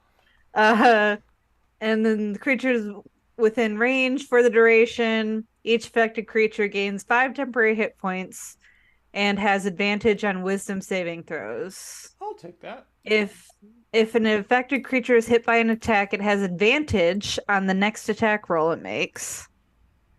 And once an affected creature loses the temporary hit points granted by the spell ends. So if I get hit by a God spell, damn. so if I get hit, I have advantage on Yes. my next attack. But also, if I lose all the temporary hit points, then the spell is done. I'm assuming I still get the advantage on the next one, because otherwise that would be very poor. Yes. Right. You're correct. On Wizards of the Coast. Game design. Yeah. Cool. Todd sees this happening, and he telepathically says to Damian, he's like, "Do you wear armor?" No. I walk over and I hit him with a piece of leather and cast Mage Armor. So your base AC becomes 13. You know he's a monk, right? Yeah, I'm a monk. I don't need that. What's your base AC? 17. No, I mean before you add anything to it. Yeah, I know. It's still better as a monk. Oh, I thought it all started at 10. Not as a monk, no. Oh, No, never mind. he Okay. is unarmored Oh, fuck defense. off. Yeah, So Todd I'll cast hits Mage you. Armor on Todd myself. hits you with a piece of leather and then casts a spell on himself. Yep. Do you wear armor? No. Here, take this. Throws a chunk of leather. Oh, I thought he just whipped you with it. Yeah, Oh, no, I just walk up and smack him with it and then walk away. nice. But yeah, okay. So you cast Mage Armor on yourself. Yeah. The fight before yours, Damian. Oh, actually, Todd. Within not very long at all, a fairly young, maybe like 16-year-old kid A comes up 6-year-old kid. comes up 60-year-old and politely stands in line behind you. He is wearing sort of what looks like a school uniform of like purplish robes with some gray and white to it. And he has like a spell book under his arm that as he's waiting, he like opens it up and starts like going back over his spells. But he's got like, you know how a lot of teenage boys let their hair get a little too long and it just sort of hangs? His is like, he's got like clean curly hair, but it's definitely in that overgrown phase where it's not a style. It's just you maybe combed your hair when you got out of bed. Both you and I looked like this at some point when we were younger. Yep. I remember. Is he fighting Harry fucking Potter? In the fourth book, Goblet of Fire. Harry Potter did not have curly hair. It's Harry Potter in the year of bad haircuts. Yeah, you know what? When he signs up, his name is Perry. Harry Potter and the dildo. Perry with an A though. Perry with an A. Yeah. Oh my Harry god. Potter. It's actually Harry A. I hope you guys know that if he lives through this, he will be the big bad. He will be the boy who lived. Yeah. Todd's villain is Yu Gao. Perry's villain will be Todd. Avada fuck you is what it's gonna be. Avada Bippity boppity blow your ass up. Or no, it was Abraca fuck you. Yeah. Abraca fuck you. But anyway, yeah. He like signs up and he's like very polite and chipper, whereas the guy signing him up doesn't fucking care. You get the idea that this kid's never done this before. He's probably like fresh out of class and has come to try his hand at this shit against a chicken. I just finished with my transfiguration homework. Joke's on you, Transfiguration is a school of magic. No, I know. But yeah. Wow. Interesting that Harry Potter has transfiguration, Joanne. Anyway. What the fuck ever. Oh or the D&D has transmutation. Trans and my mutation? Yes. Again? Get it out of there. Um, so Damian, you go up for your fight and you watch a pretty hefty looking like strongman Yep. bodied dwarf suplex another dwarf into the floor of the arena. What are you doing? What? Uh, but the other dwarf, everyone hears an audible crack, and the other dwarf doesn't get up. Several clerics rush in to drag him out of the ring, and the other Oh, one's just like, "Yeah!" And heal he's him? got the uh, gym. And heal him? maybe. And okay. You don't know. They drag him out of the ring. You don't know what they did. Um, So many Turn it diamonds into get used in this fucking applesauce. place. Actually, hold on. No, no, no, no, no. No, not. Actually. No, I do want to pay attention to the clerics that took him. I want to okay. memorize a couple faces. I think Um, him not being human may actually lend itself to some Damian's theories, but I'm just shotgunning okay. ideas right now. So Yeah, I mean, they come out right next to you, so that you do see the dwarf get dragged into a little side area okay, where they have a few, like, almost like gurney style raised cots in there, okay, and several of them, like, heft him up on a cot. Um, Yep. and the first thing they do is check if he's even alive. Um, and you get from their reactions Jimothy. that they do this, like, multiple times an hour. They're okay, very like stone-faced and bored about it. He is still breathing, barely. okay, But they very carefully like immobilize his neck and put like a proper collar on him and they start talking to him, seeing like what the damage is. And one of them leans down and says, "You got money for this, mate?"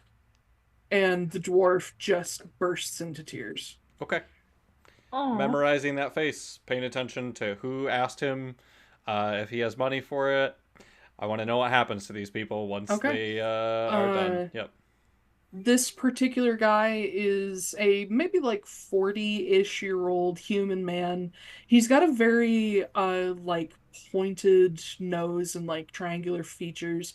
Think of the food critic from Ratatouille. Okay, got it. Mm. Um, and he's not balding, but he has a very high hairline with like a widow's peak going on. His hair is very short and like slicked back. Um, but yeah, when the dwarf bursts into tears, this guy sighs and he turns to his coworkers and he says, "See if someone's willing to sponsor his medical bill."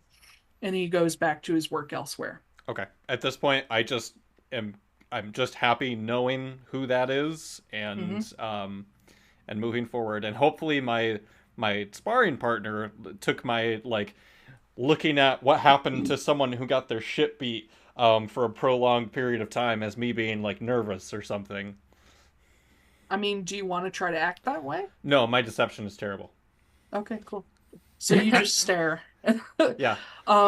But yeah, as you're watching this, you go to like face back in, and one of the coordinators is looking at you, and you see the Goliath already walking into the ring from the opposite side, Mm-hmm. and he's like, "All right, you sure you want to do this?"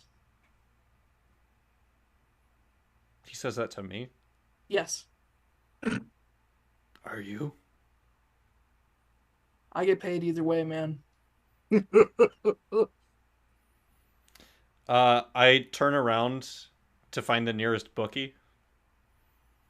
Yeah, you probably find one pretty close by. I put 20 gold on myself. Oh. Yeah, this like gnomish guy who's like perched up on a counter accepts it, takes your name, he writes it down, and you see there's another bookie nearby, and you see your name pop into the book. Mm-hmm. Um, and as you're heading for the actual like cage, this like dirt pit that's sunk into this area, you hear your name announced, and the name of this Goliath, they call him, let's say Anacalitai. That's a very classic Goliath name. Oh wait, that's a famous name. Never mind. Yeah, it is. Yeah, they call That him sounds familiar to Anakalatai. me. You know what? I'm rolling with it. If he shows up later, he shows up later. Okay. And they announce your names and betting begins. Everyone has like a couple minutes to watch you guys and decide who they want to bet on. And it's pretty clear that a bunch of people are putting bets on Anakalatai. I put 500 gold on Damian. Shit. All right. Yeah, Wow. the bookie that you give it to, like he goes wide-eyed. He's like, "You sure about that?" Yeah, I'm sure about that. Let's go. All right, guy. It's your money. And he writes Damn it right. down for you. My If chicken Um, money. if Damian loses this, That'd be so funny. Would be funny. but yeah, the bookie moves on, and after several minutes of betting, the rule for betting on this fight is that there's a referee who calls when the betting stops. So you will start the fight and people will continue betting. And when they call, when they think like you're starting to really do some damage to each other, because they don't want to like call it when there's going to be a clear winner, they can end it at any time when they're like, oh, okay, we're evenly matched still. It's very loosey-goosey, and they're clearly doing this to get more money out of people. Uh, but you do notice from inside the ring, because you have a full 360 view, there are several boxes that overlook this sort of amphitheater style ring. And in these boxes, very like Roman Colosseum style, there's some beautifully dressed, rich looking people that several of them look like they're not from Konstanos or even Garrett Eldathos. Just sort of perched, eating fruits and like fine smoked meats and just watching over all of this and occasionally speaking to their own personal bookie and making bets. It's like rich people watching horse races. Yeah. Um, Big hats. but yes, there are several people with big hats. But up there, Damian, you'll see several of them betting on Anna Kalatai. But you see a woman with sort of a smirk on her face. She looks like she's maybe half Moon Elden. But she sees you, and from this distance, you see her hand like a stack of platinum coins to a bookie and point at you. And she's dressed in like a high society lady, like purple sundress or like outing dress. Very like Mary Poppins Victorian or Edwardian era kind of thing. And she's got like one of those hats that doesn't like sit on your head, it's actually pinned into your hair. That's like made of frilly lace and everything. And she's got like white gloves. But yeah, she bets a huge amount of money on Damian. Damian takes his tie off and with one hand. Takes it off. As he's taking it off, he like wraps it kickboxer style like around his hand. So he's got like a not a rope Muay Thai thing, but like tied similar just to protect his hand. But then he unbuttons the shirt and you guys can just make out this like crescent moon tattoo that's like gold right at the base of his neck. Sexy. The Goliath across from you, he sees you getting ready, and he is kind of doing like almost like a footballer, getting ready, like shaking, doing like jumps, stretching. He is somebody that strikes you as a person who knows how to fight, but he's probably gotten through it all just on brute force rather than skill. Okay. But he ends up squaring up very like classic boxer like back of his fists facing you, sort of pugilist style, and you don't notice anything else on him other than like those shorts until he's like squaring up with you, but then you notice he has a like light colored like twine necklace on, and at the end of it there's just like this little marble of almost shifting teal colored something around his neck. Do I know what that is?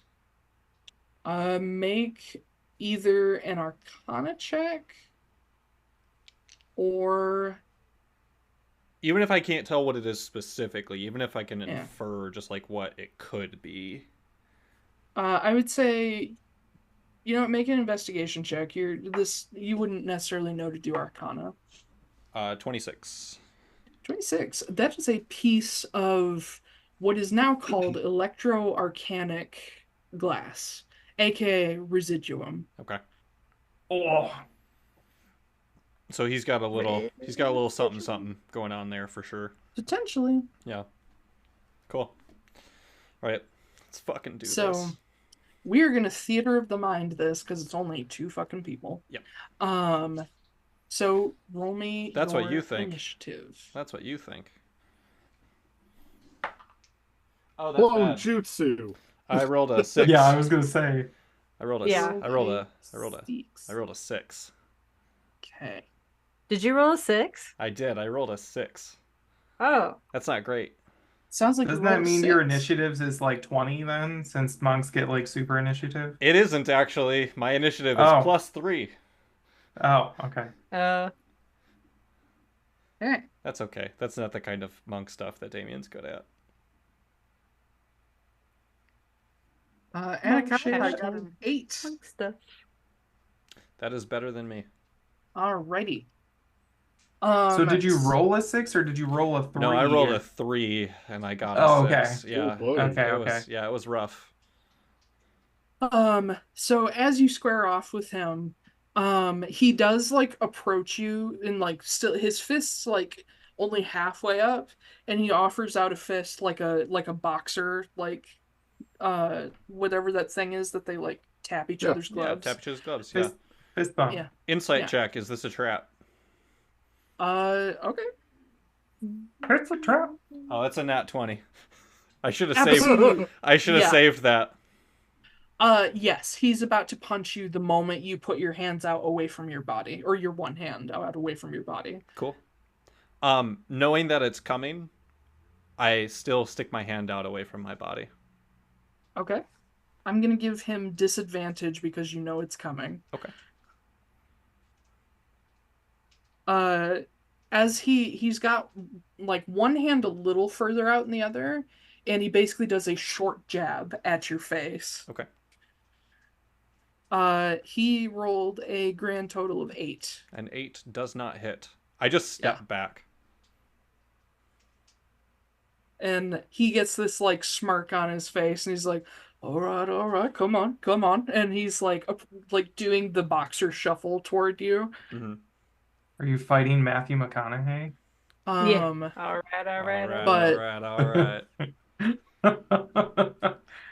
right. He has 2 more swings for his turn.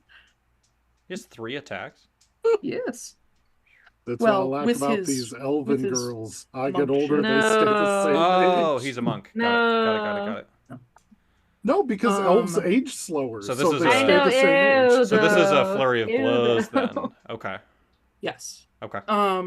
You do, after he does that short jab, you do notice him like it looks like he almost like clamps his jaw, and then you see blood trickle out of the corner of his mouth as he's bitten the inside of his cheek. Interesting. And his next punches come at you with so much more ferocity. Love it. One is an unnatural 20. Okay. That hits. And the other is an 18. Can you roll the damage on the first one first for me? Yes. Absolutely.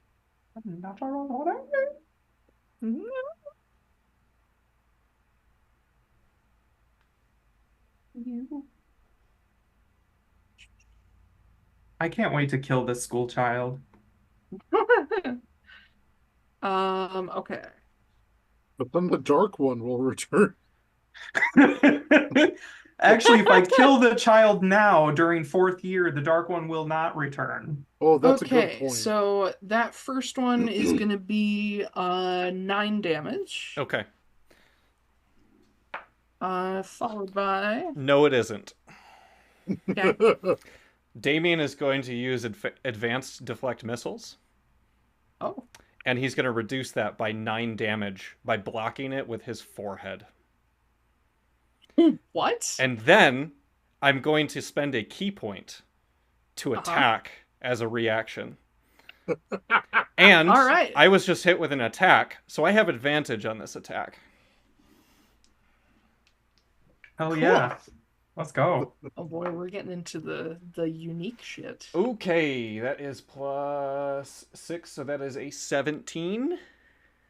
That'll hit. That'll hit. That'll hit. Ooh, that's Yeah. that's max damage, baby! That is 9 points of damage right back to him. I'm just gonna say that happens from the forehead hitting his hand. Your. You like break his last knuckle just by doing that. Yep. And he pulls back, just like shaking his hand as the other fist like delivers those other 2 attacks. Yep. I attack. love that. One attack. That is a legit one boxer thing. Yep. Like a boxer that's getting ready to take a hit in the face will dip their head so that their opponent. Like that's literally. If why my boxing head gloves is exist moving now. faster than his hand, then he gets hurt, not me. Yeah. Yep. Sure. Yeah, so you guys see him headbutt this guy's fist and hurt him instead. Anakalatai will deal another 5 damage to you. Okay. I also get to reduce that. Okay.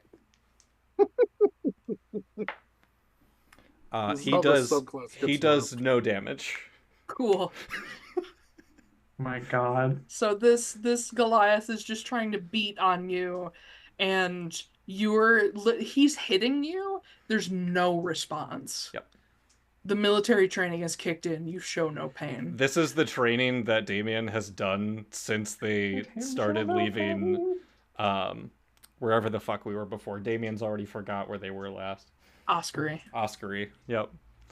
I mean, you just got punched in the skull, so yeah, you just forgot Yeah. everything. Damien spent most of the voyage starting off very gently, just tapping his head against the mainmast, and then get harder and harder till he was headbanging into It's like it. the training where you punch like a tree or something like that to strengthen your knuckles, but he's just been doing like that with his Taiylor. head the whole time instead. Oh my God. He just has a giant callus on his forehead. That looks cute. If you hit your head too many times, do the rooms in your mind palace disappear? We'll find out. Oh, yeah. It's like, oh, what do you mean I had a little brother? All right. Oh no. So, Damien, it's your turn. Okay. Let me double check one thing here real quick. Deflect missiles, you can use your reaction. Okay. Never mind. I do take the 5 points of damage from the second one because it uses a reaction to do the deflect missiles. Gotcha. And then I can spend the key point to do the attack as part of the reaction. So I do lose my temporary hit points. Fuck. Cool. And now it's my turn. Dolphin blow.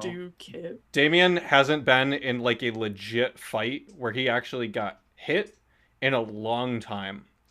In fact, I would say it's probably been since he got seriously hurt before. So the adrenaline kicks in and he just closes his eyes. And then just like hyper focuses on this guy. And I'm going to spend 2 key points to rage. Oh, wow. And I am going to do this thing where I like run up and I jump backwards and do this like scorpion kick where like as I get up in the air I come down with my leg trying to get like on his head. So trying to like turn my body in the air, get over and bring the leg down. Like an axe kick. Like an axe kick, yeah. What? 16? You guys know things. 16 will hit, yeah. Oh, buddy. I learned an axe kick because I learned if you do it right, you can put somebody on their face. Damage wasn't great on that. 3 plus 3 is 6 points of damage. Okay. And that is it. That's all I can do for my turn. Alrighty. Anakalatai takes a little bit of fucking damage. Little bit bruised. And he's still like bleeding from the corner of his mouth.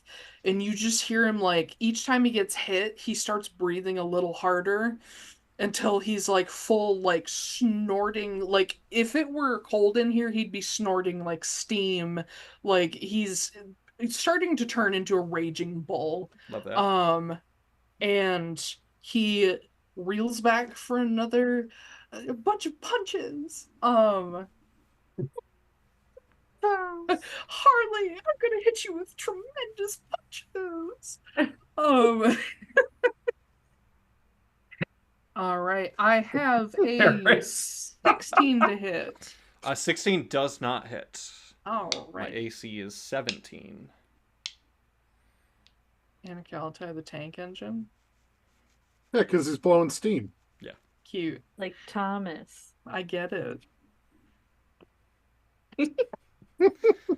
That one's going to be an 18. That's Taylor's reaction. That does hit. God damn it. Stop messaging things when I can. Thank you. No. No. And then a 17. 17 will also hit. Beautiful. You're going to want to roll those damages separate. Well, no, actually, you don't need to roll them separately because I would reduce it. It's not very fucking much. It is 4 for the first hit. Okay. And then 8 for the second hit. Okay. I'm reducing the first hit, even though I rolled a 10 on the die. I would use it on the first one. So the first one does nothing. I'll use my reaction to block that. And then you said the second one does 8? Yes. Okay. And that's halved because I'm raging to 4. My God. Yeah. I forgot that rage halves physical damage on top of that. My God. Yeah, there's a lot of things in Atlaran that can kill Damian. Fists are not one of them.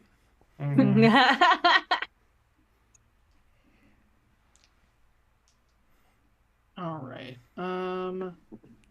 Sorry, 1 second. I'm just looking up some abilities.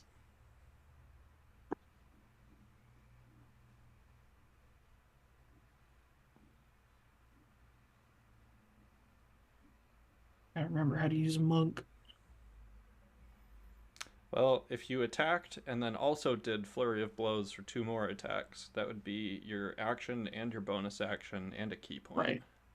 Yeah. You're correct. I know that because I'm also a monk and I'm already out of key points. Are you a Nice. monk? Yeah. Partially. Yeah. Also, I don't know if you guys knew this or not, but I rolled a 6 for my initiative. Oh my God. Again.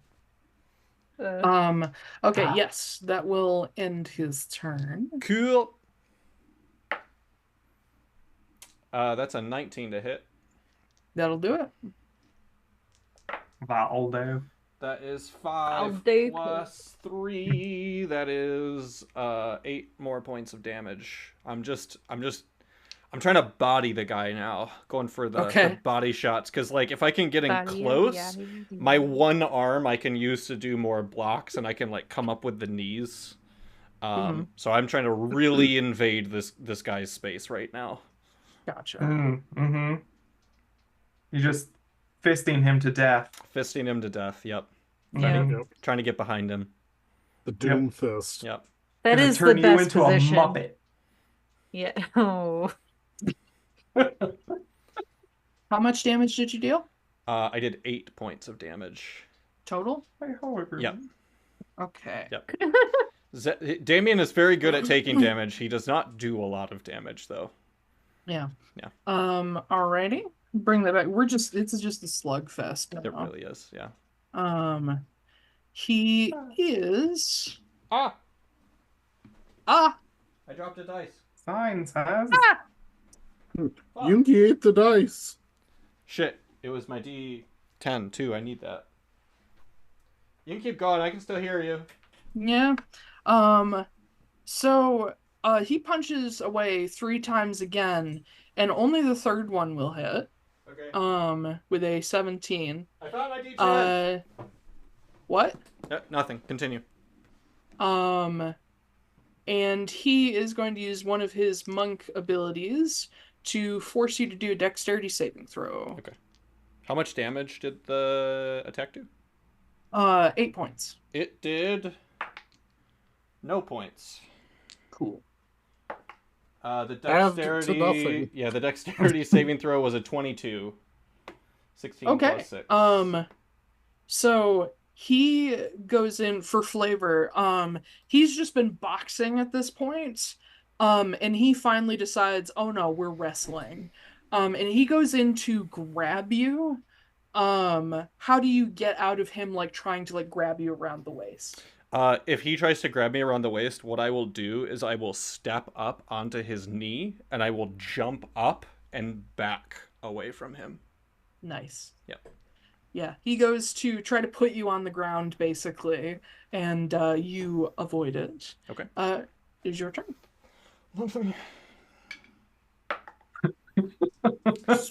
Breakfast. That's an 18 to hit. We're in that, like, 10 to 12 range on the die today. Except for the initiative that I rolled. That was a 6. Quick question before we do that. What's your passive perception? 17. 17. You don't see who does it, but you are now affected by haste. Ooh, I almost took that spell. Mystery. Okay. It was that bitch who put a bunch of money on him. Probably. Guaranteed. At this point, betting has closed on this fight. Okay. They know. The writing's on the wall. Damian feels that. Has sort of like a weird moment of like recognition and understanding of something. And then goes, fuck it. I am going to run at this guy and because I kind of backed away in the last attack. I'm going to run up, and what I'm going to try to do is jump up again and knee him in the head. Okay. It's a good spot. That's another 12 on the die, which is an 18. They'll do it. You're not as good as the Damian D20, but you're doing a lot better than you do when I DM with you. I'll do, you little pig. That is 7 plus 3. That's 10 points of bludgeoning damage. He does not look good. Cool. I will land, and I'm just gonna take my my one arm that I haven't actually really even punched him with yet, because it's all been heads and knees and feet. And I'm just going to do like a full body turn, like kung fu falcon punch right into his chest, which hopefully will hit, because otherwise this would be kind of lame. That's probably not going to hit. That's a 10. That won't hit. You discover after kneeing him in the face and cracking his nose sideways, you go to like mid-body punch him, and you are suddenly aware this is the worst place to punch this man. Because he is just a solid, like, washboard of muscle. I am so glad I'm wearing the tie around my hand right now. Yes, you are. Yeah. It hurts your wrist a little bit, even though you have great form. Yep. Yeah. End of turn. Cool. He is now several dark bruises have begun to develop immediately because Damian hits fucking hard. And he has a nose that is maybe like a centimeter further to the right than it should be. Blood just running down his face, over his lips, down his chin, to the point where it's starting to like trickle down the middle of his chest at this point. Okay. His first attack is going to be a unnatural 20. That will hit. Nothing else hits. I don't remember how many key points he has. I'm pretty sure he's out. That is going to be 4 damage. That's going to be 0 damage. Cool. Yeah. Even though you plant your fist in the middle of his body and it does nothing. When he comes back at you, you know you must have like really rang his bell because his punch is like slow Mhm. and he gets one in there that's like a fast enough jab to hit you like not in the esophagus but like a little lower to the point where it's like, oh fuck, that's gonna hurt later. Mhm. But just like a really uncomfortable bony area that it's like, oh god, a bruise there is gonna suck. Mhm. If he'd hit you really hard, he would have broken your clavicle, basically. Lovely. I've But still yeah, that's his turn. cool. First attack is an 11, so no. No. Second attack is an 18. Wait, no, that's not how Yes. math works. It's a 19. Yes. Cool. I'm gonna roll the damage dice first. Okay. Ooh, that's good. 13 points of damage. How would you like to put this man down? So Damian Oh. knows that there are weak points in someone's defense and there are strong points in someone's defense. And he has found the strong point in this man's defense. And instead of focusing on a weak point, he's going, nah, I'm stronger than your strong point. And what he's gonna do is instead of like trying for a punch again, what he's gonna do is just like grab this guy like behind his neck and just bring his torso down on Damian's knee. So sort of like Bane breaking the Batman, except from the front side instead of the back. Even though, Yeah, you're as trying we've to break his established, sternum. the back is more fun. And so I will just slam him down on my knee and just let him fall. Just let him fall Okay. off. For flavor, how badly do you hurt this man? Oh, he won't be fighting again for a month. Cool. So Oh, he no, comes that's not down that bad. and anybody close enough hears two distinct cracks. Be walking like this for a while. Yeah, he's not going to be able to straighten up for a minute. Two distinct cracks as two of his ribs are broken away from his sternum, because the sternum flexed too far. He sort of just slides off of your knee. Like he doesn't go like rolling and hit the ground hard. He like and just slowly tips over. Clerics rush out. Victory is declared for Damian or whatever name you gave them. And up in the stands of people looking unhappy, or 70% of betting people looking unhappy, because a lot of people just watch this for fun. And several of them go up to like bookies and are arguing to try to get their money back. Like, how did a one-armed guy do this? I want my money back. That was rigged. That's And ableist. up in the boxes, you see that my woman God. in purple just go smiling directly at you. And then I feel haste drop, and I'm immediately you hit do. with a wave of lethargy. And I just use the opportunity to just slouch over, and then just start limping back over to the side. Yeah. But you will see the woman in purple accept a large purse of platinum. Yeah, how much did Todd just make? Yeah, where's my money, bro? Let's say, given the odds, you bet 500. I sure did. Multiply it by 5. Oh, 2,500 gold? Damien, you get back 100. 2,500 gold. But the people I who spent did, so much money today, and I have way more. yeah, you're pulling a full Noah. You're just like, ah, yes, let me spend money and then make 10 times more. Capitalism. Do any of the rest of us clock that lady in the purple dress? Passive perceptions for everybody other than Damian? 11. 11. If it's gonna be Perception, anyone, it'll be Ezra. you Yeah. said? Passive. 17. Ezra does. What do I clock? You clock But the like- woman in purple up in the box Oh, who yeah. bet a fuckload of money on Damian and very Mhm. like lady.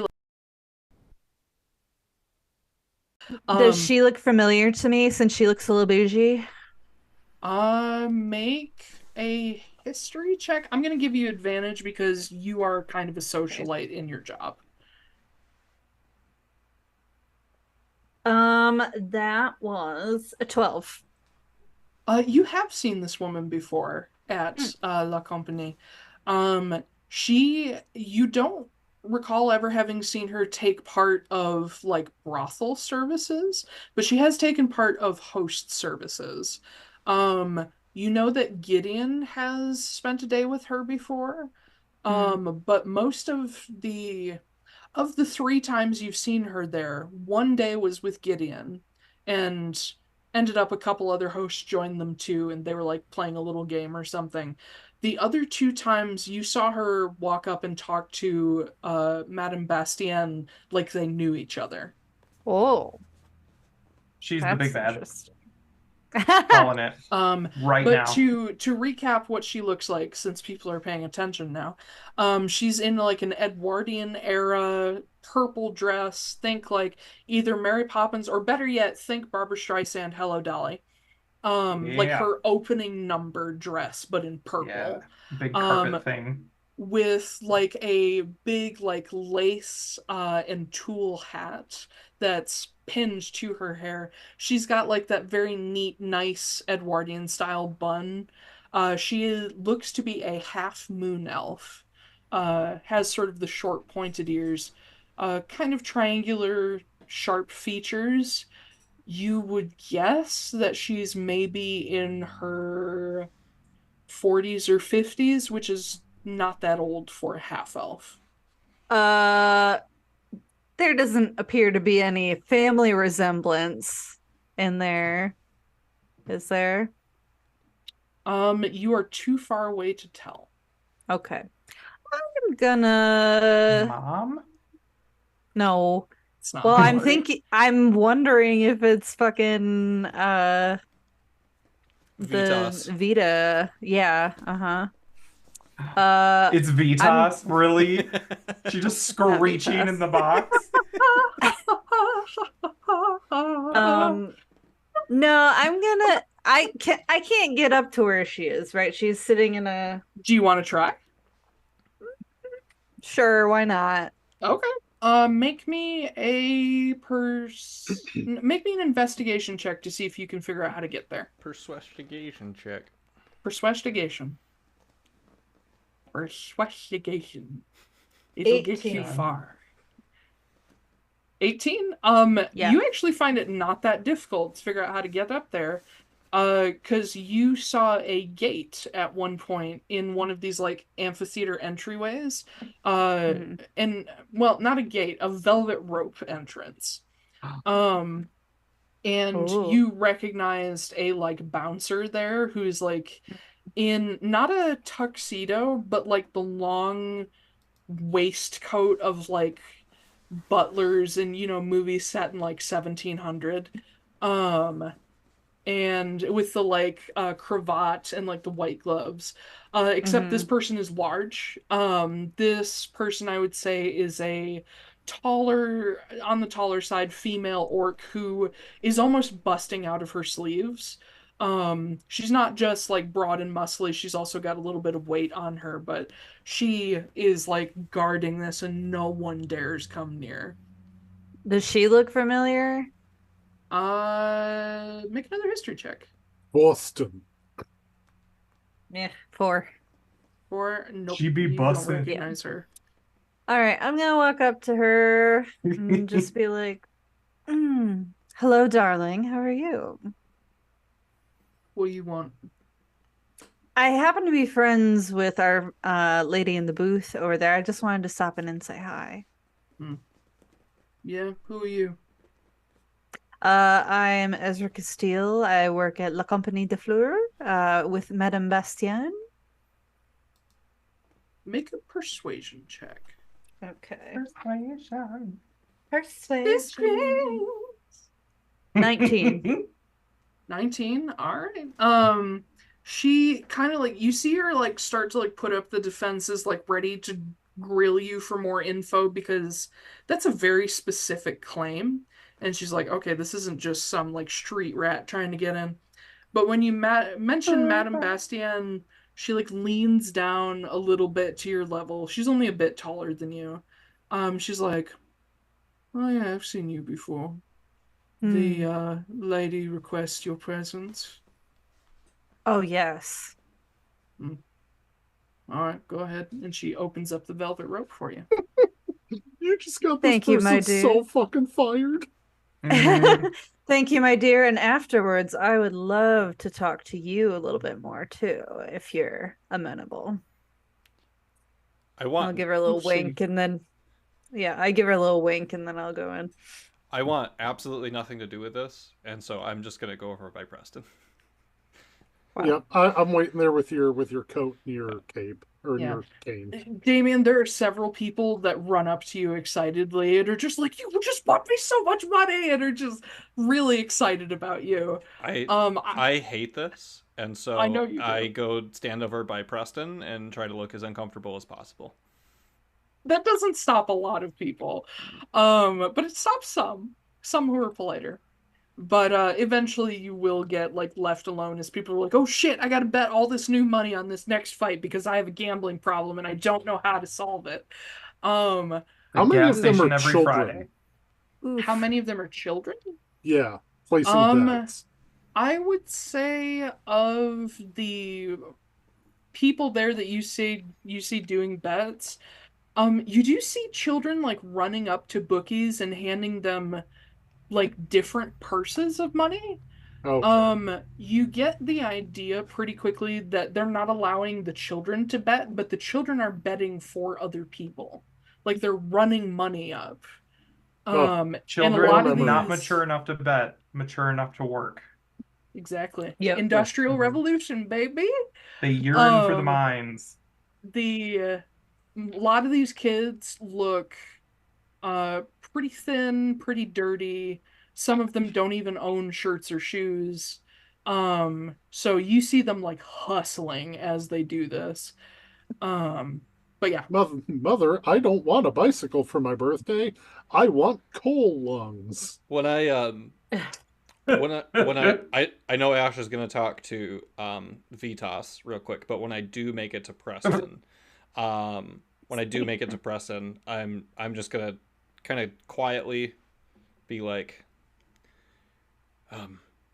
when someone loses the fight and they are in bad shape, if they can't afford their own medical care, someone has to sponsor them.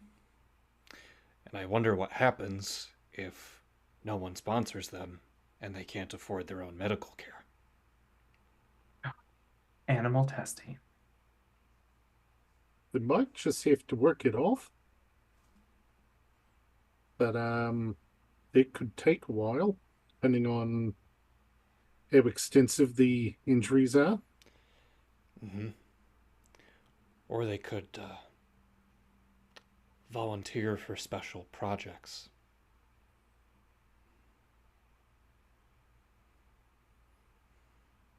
Hmm. Mm-hmm. So, right. So we Oh, need to that's go talk to terrifying. some of the clerics. One of them seemed to be sort of running the show over there, a human by chance.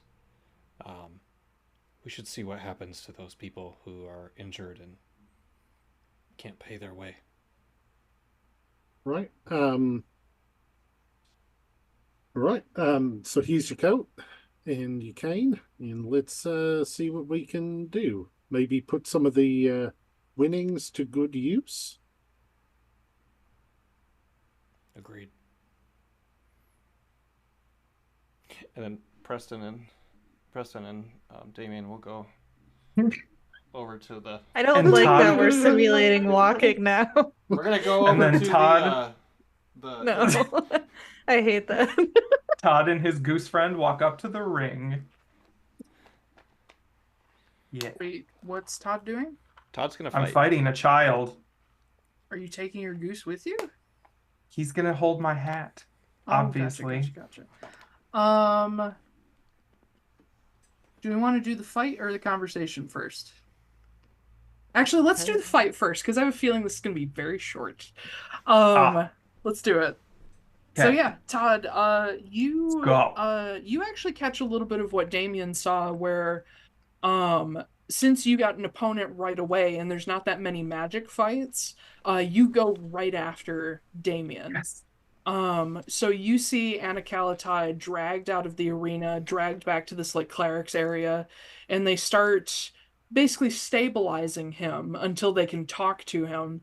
And you see that that human man, tall, like Ratatouille Frollo looking fucker, basically, come up to this guy, lean down, and say, "You got money for your medical bills?" And Anacalitai not like very barely nods, but he can't like speak aloud because he's like had two of his ribs collapse.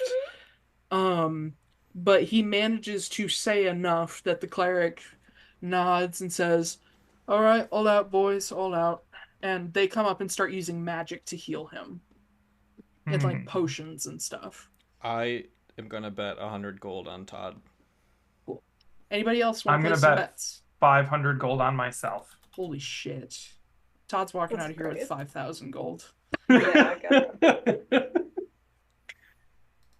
I don't know. He's a chicken. Fewer we- people are probably going to bet on him. Do we even need to do the campaign at this point, or should we just do street fights for the No, rest for of the the whole time thing. and just make Listen. a ton of money? Listen, then- you then said retire. you wanted to Buy an punch airship. things today. I know. You said you wanted to punch things today. Ben loves combat. Let's do it. True. Yep, I yep, do yep. love combat dearly. I am excited for when we meet Dulcine. Corey's going to love that Street Fighter joke. Oh, okay. I was like, why does that sound familiar? No. But yeah, Todd, you are not allowed to take your wand, or no, you are. This is a magic fight. I'm so sorry. Yeah. So you leave your hat with your goose. Yes. With Gustav. Brother, hold my hat. Indeed, brother. I love this. I love that this goose is like an Arthurian legend adventurer. Yes. I yes-anded the way you spoke to him. I dubbed the Sir Robin.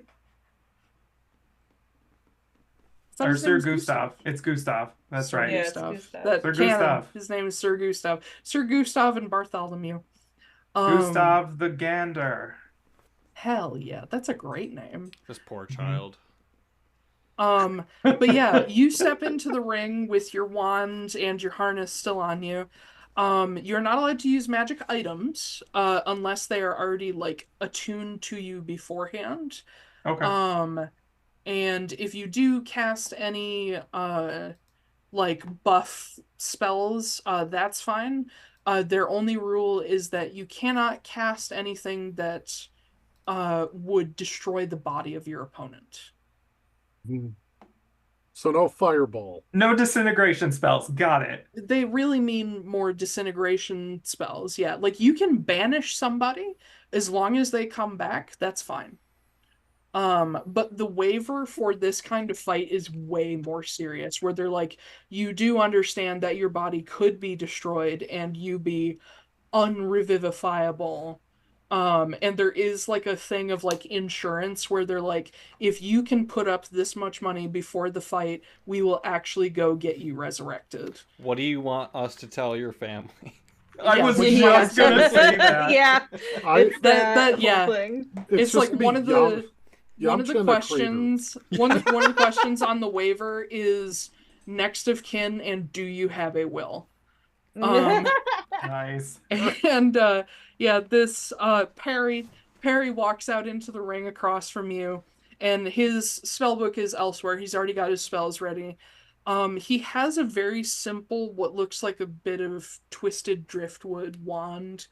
And he's got like his school robes on. He like very carefully folds up his outer robe, and he's got like a nice white button down, black slacks, accentuating white pinstripes. Whoa. He has leather shoes, but he just very gently sets his robe aside because he didn't come with anybody. He adjusts his little spectacles. Oh He my brandishes his wand in a salute and casts it to the side.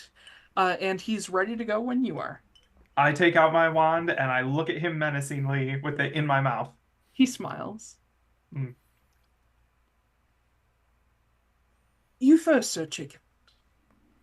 You're Oh, gonna regret that shit. yep. Yeah, he's treating Yeah. this like a duel at school. Huh. Fine. I will cast Mage Hand, Mm-hmm. and I will levitate myself 10 feet above the ring floor. Okay. The floor is Your level. move. All right. Show ponying. He watches you do this, and he's like, well, that's a very interesting choice for your first move. I shall respond in kind, and he casts mage armor on himself. You'll go, sir. This is hilarious. Is the crowd just actually- like, What are they doing? Yeah, no, there's tons of people who bet that are just slack-jawed.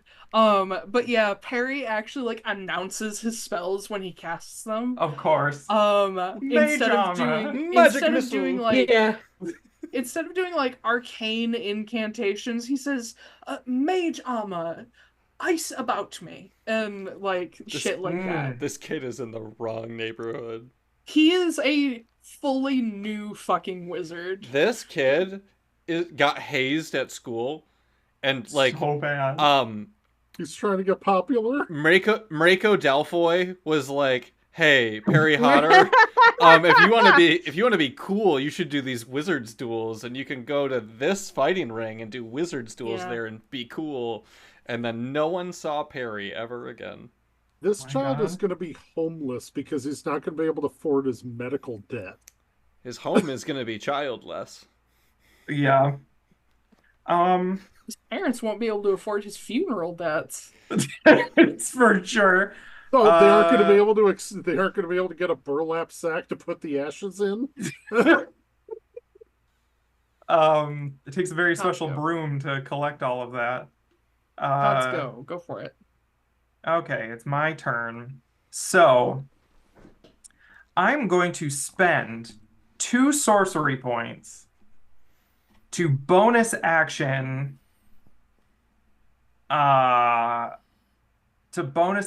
fireball.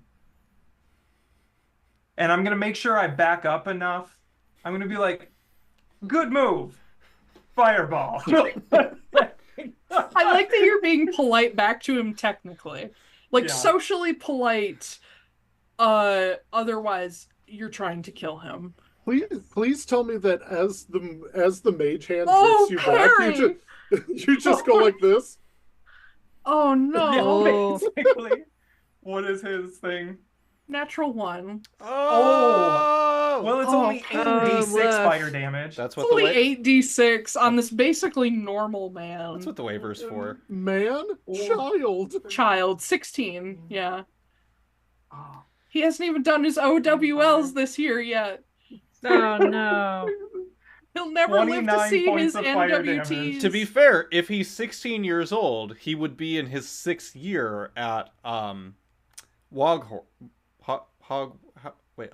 Wogharts?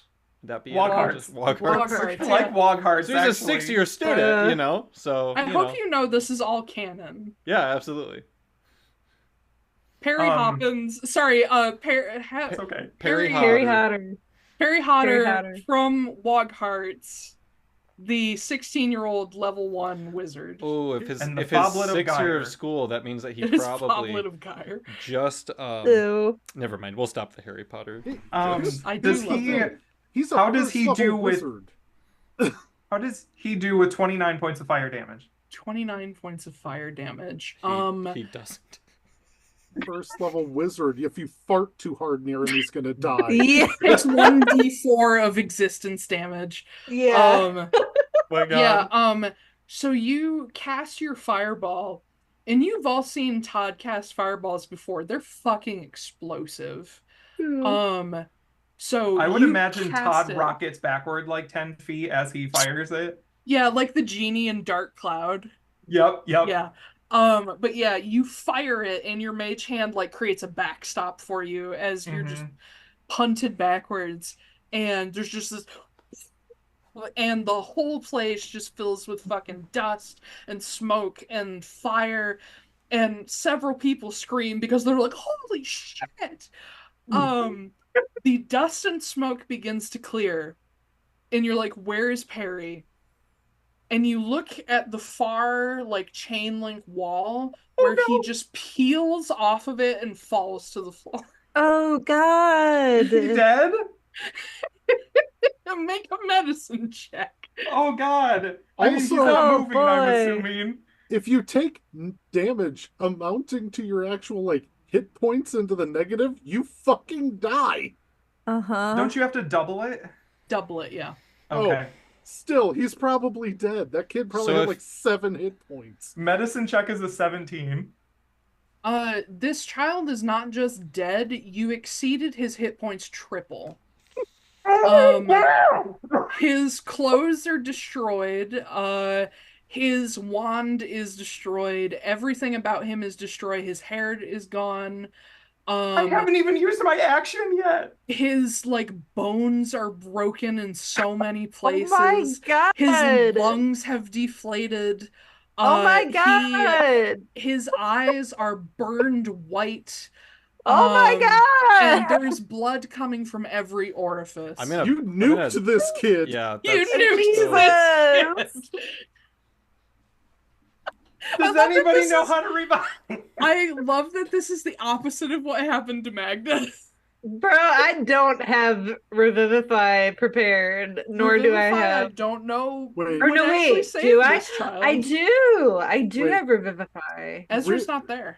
Real No, quick, I'm not there. Real quick, Taiylor. Yeah. Seeing this happen, can I clock that tiefling kid? The tiefling kid? Yeah, the Oh, the tiefling one that kid that was was like, behind "Oh, I'm gonna Todd." beat the shit out of this chicken." Yeah, you see him like ready because he's next in line with the person he got paired with, and he was looking a little nervous, but he's like, you know what? No, I can make this work. I'm faster than this big motherfucker. And then he saw these two go in, and he's like, all right, let's see what the fucking chicken does. And he laughs at both Todd and Perry. And when Perry does the like, mage armor, you'll go, sir chicken. The fucking spirit bomb. The tiefling who was already kind of like pale because of seeing his new enemy. If he could turn white, he would. He's like a pale pink color now. He several people like grabbed their chests just from like the shockwave, and he just like puts a hand on his chest, turns and vomits just everything in his system just my out of God. pure What- terror. Oh, dear. Went from red Just to a- pink to sheer white. Yes. Yeah. Just pure terror, vomiting up everything he's eaten in the last 48 hours. And the His clerics hair's like gone come white. come up to him, like several rush out to the kid. But a couple clerics come up to this guy, he's like, whoa, whoa, whoa, you all right? What's happening? And they're shaking too, because they're like, holy shit. And this kid collapses in his own vomit and passes out. Are any clerics running out to help Perry? Oh, Yes. I'm like, can I sponsor Revivify, please?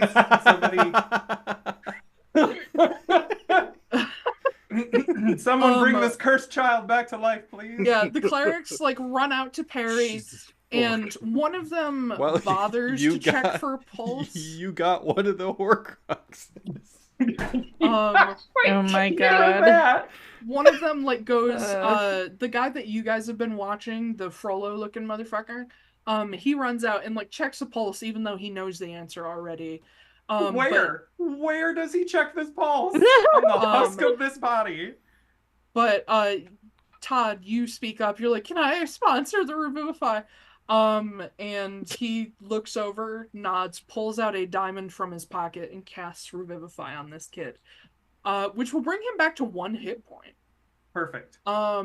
He may never be able to use the last like phalanges of his fingers ever again. He may never see again. He might not Revivify hear fixes again. all of that. Does it? Yeah, Revivify Yeah. rejuvenates the body. Hold on, I need to see. I just like the idea that Todd is so monstrous that Revivify doesn't do that much. Revivify restores a creature that dies in the last minute. Can't restore any missing body parts. No. Why would his body parts be missing? They Just burned or blew off. well, Wow. can I ask them then? Be like, dude, can I sponsor like a fucking? Can you give him his hands and his eyes back or something?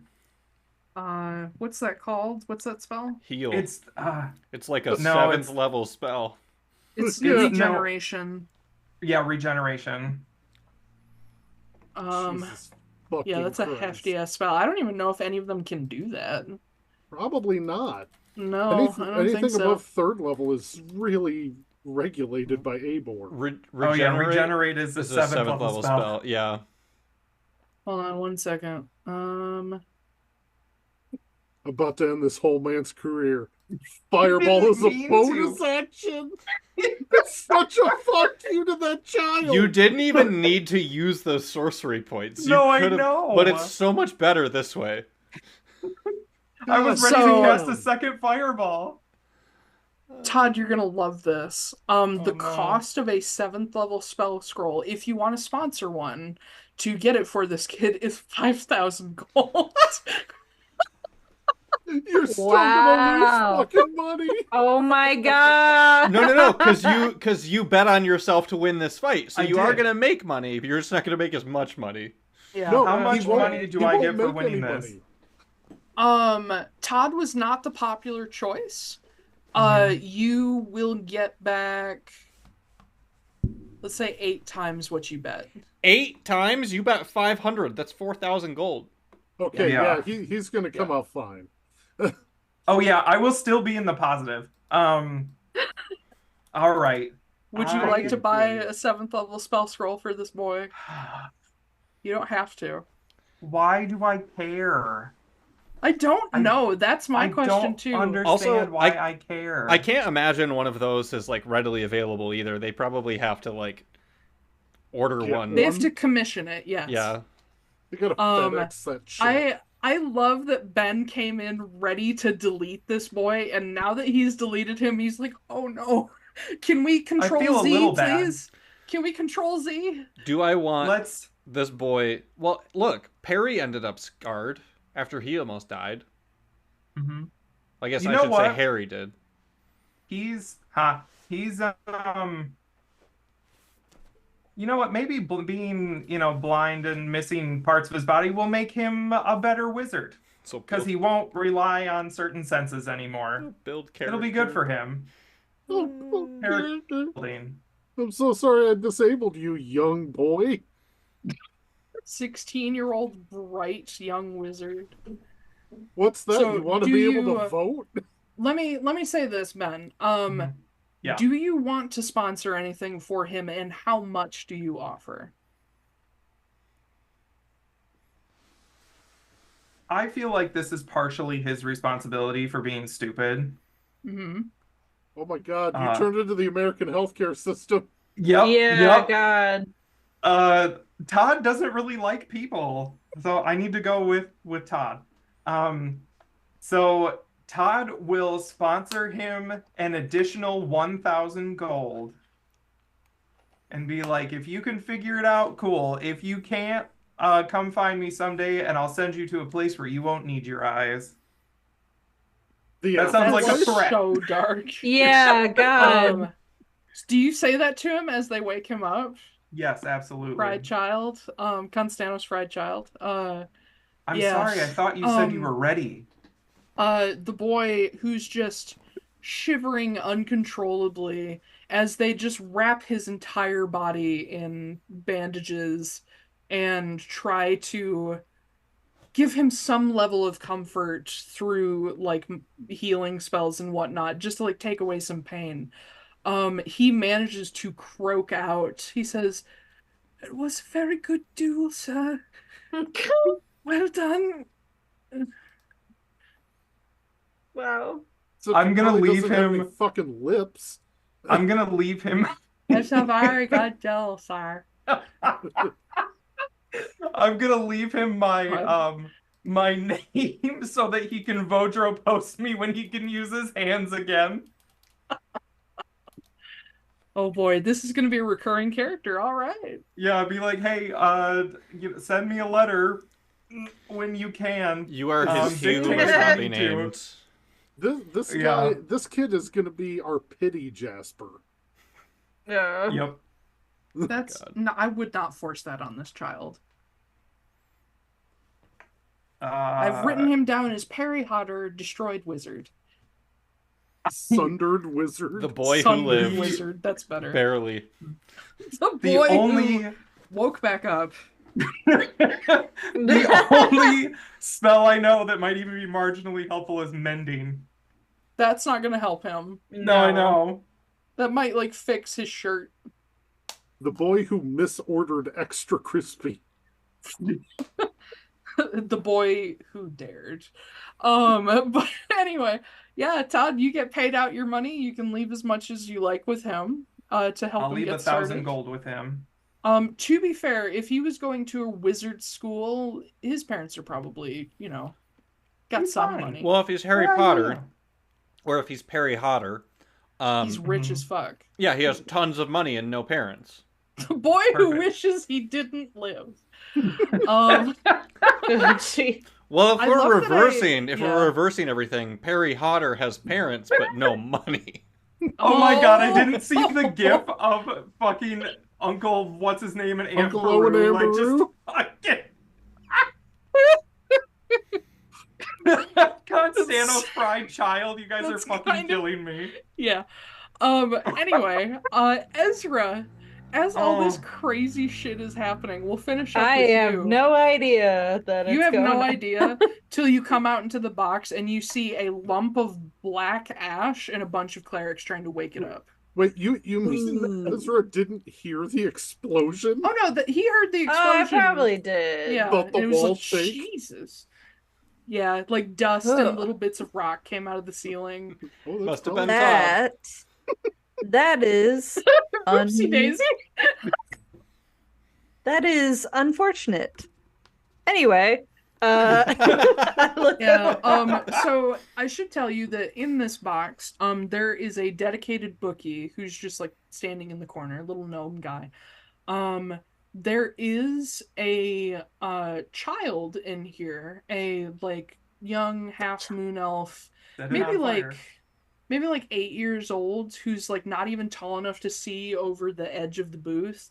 And they're not paying attention to the fights anyway. They're like sitting in a corner playing with some like nice looking hand carved toys and stuff. And you see the woman in purple. Oh no. Anyway, I love these gifts. We can't keep doing this because no one else can see them.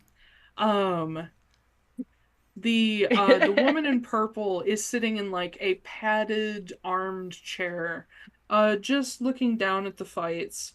And you see her, she has this like slightly like not super like oh face, but more like a oh bother kind of face looking Oh, down at this bother. boy. Oh, ball. But you step in time for her to like look over at her child who's like freaked out because of the explosion. And she's like, "Don't worry, darling. Nothing happened. Don't worry. Go back to playing." And she just returns her attention to the ring as the boy who died is dragged out and the next fight starts right away. I will say from behind her, like, oh my, that is unfortunate, isn't it? She does not turn around to face you. Mm. She says, "I wonder what gives one the audacity to walk into a private booth in a very dangerous place."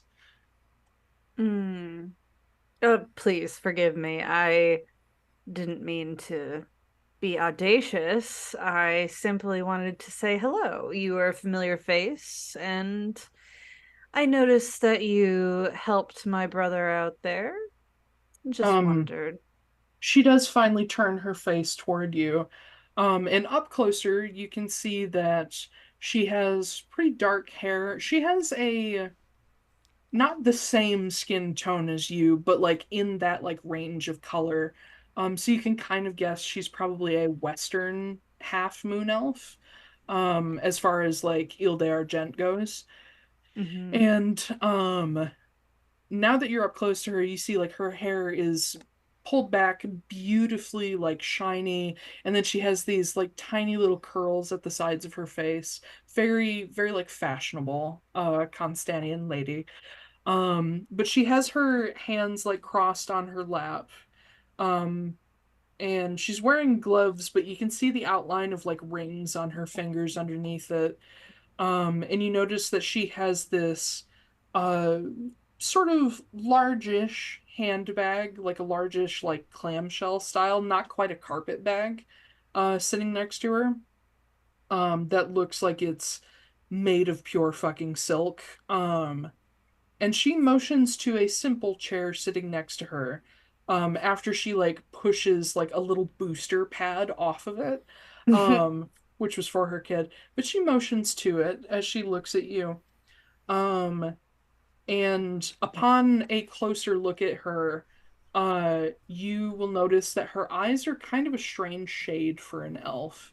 They're like a blue teal, very light color, like not electric blue, but a very strange color, that you haven't seen very often.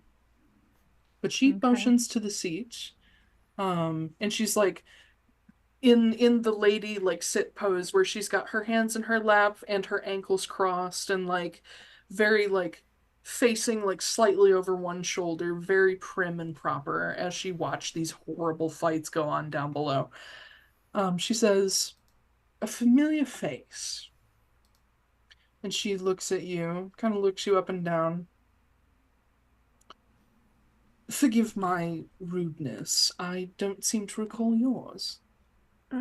That's okay. We didn't really interact very much. I just have a thing for faces. Uh, you have frequented La Compagnie before, haven't you? Well, I wouldn't say frequented, but I have visited a few times, yes.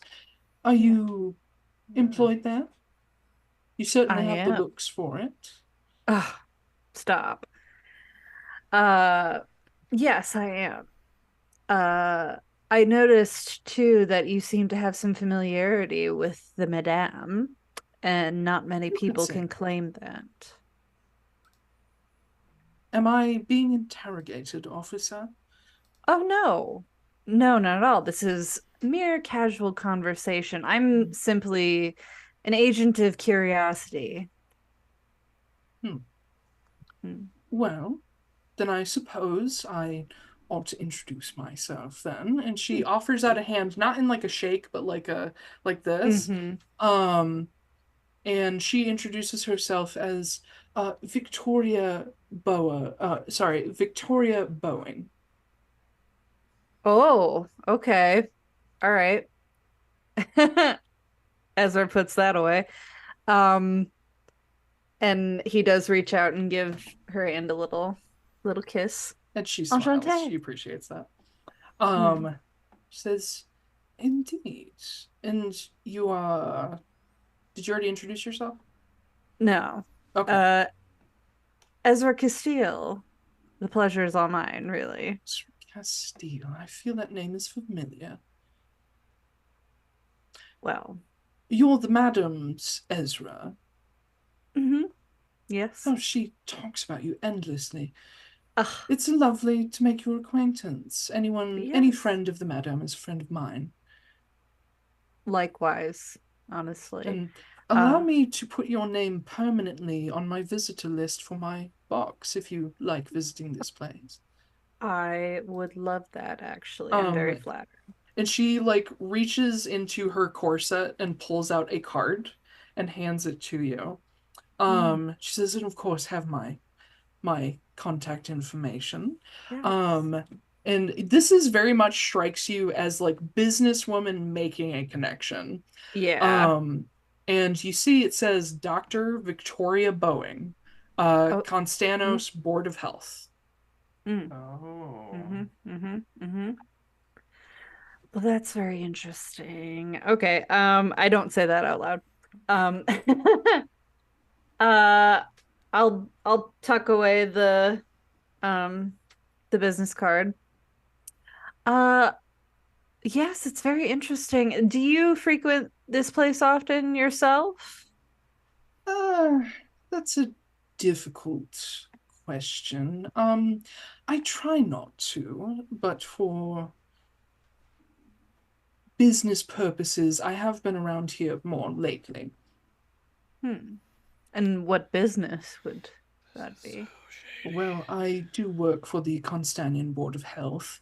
Hmm. I am here researching, people watching, keeping an eye on the situation with various diseases and how they spread in different centers. Namely, I'm sure you've heard of the Boeing fever. Yes, that was actually an interesting point I noted there about your last name. Yes, Dr. Andrea Boeing was my grandmother on the human Oh, side. mm, gotcha. Wow. Um, so is it mostly you're just coming here to observe because there's large crowds or, you know, what have Um, you? sort of. I have a theory that I'm working with that because well, how much do you know about the Boeing fever?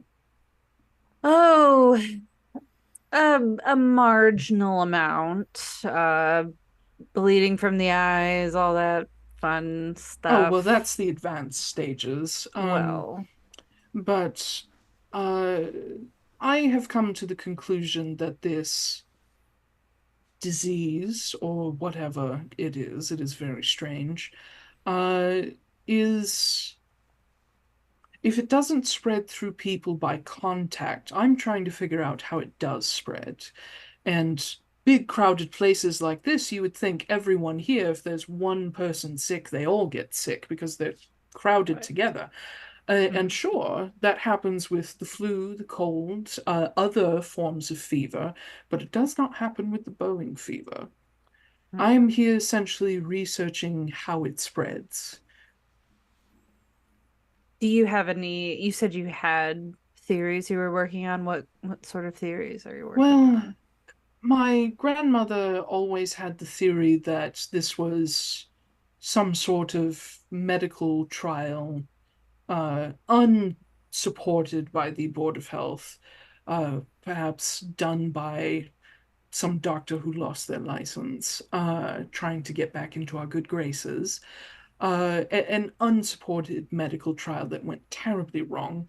But the fact that it continues happening after this long, nearly a century, tells me that this is not just a medical trial. So the theory that I'm working with is that however this is spread, it is not through contact with people. I'm thinking it's perhaps contact with some kind of object or perhaps a specific water source that I haven't tracked down yet. Mm, Or perhaps there is polluted air somewhere that's causing this, since it seems to originate from smokeway. mm. I don't currently have a theory as to what it is that I can really test. I'm just on the lookout for it. Um, How earnest do I think she's being right now? Make an insight check. 10. 10. You get the idea that she is telling you she's not lying to you. She is telling you what she is comfortable with the public knowing. Okay. Um, And she sort of goes on and sort of talks about a couple of theories she's disproven, like the airborne theory, at least between people. So she's like, it doesn't seem to occur because of, any sort of cough or sneeze or, exchange of any kind of fluid. Mhm. Um, in fact, we have several cases we know of where a parent in a family will suffer terribly with bowing fever, and even contact with blood won't seem to affect their own partner.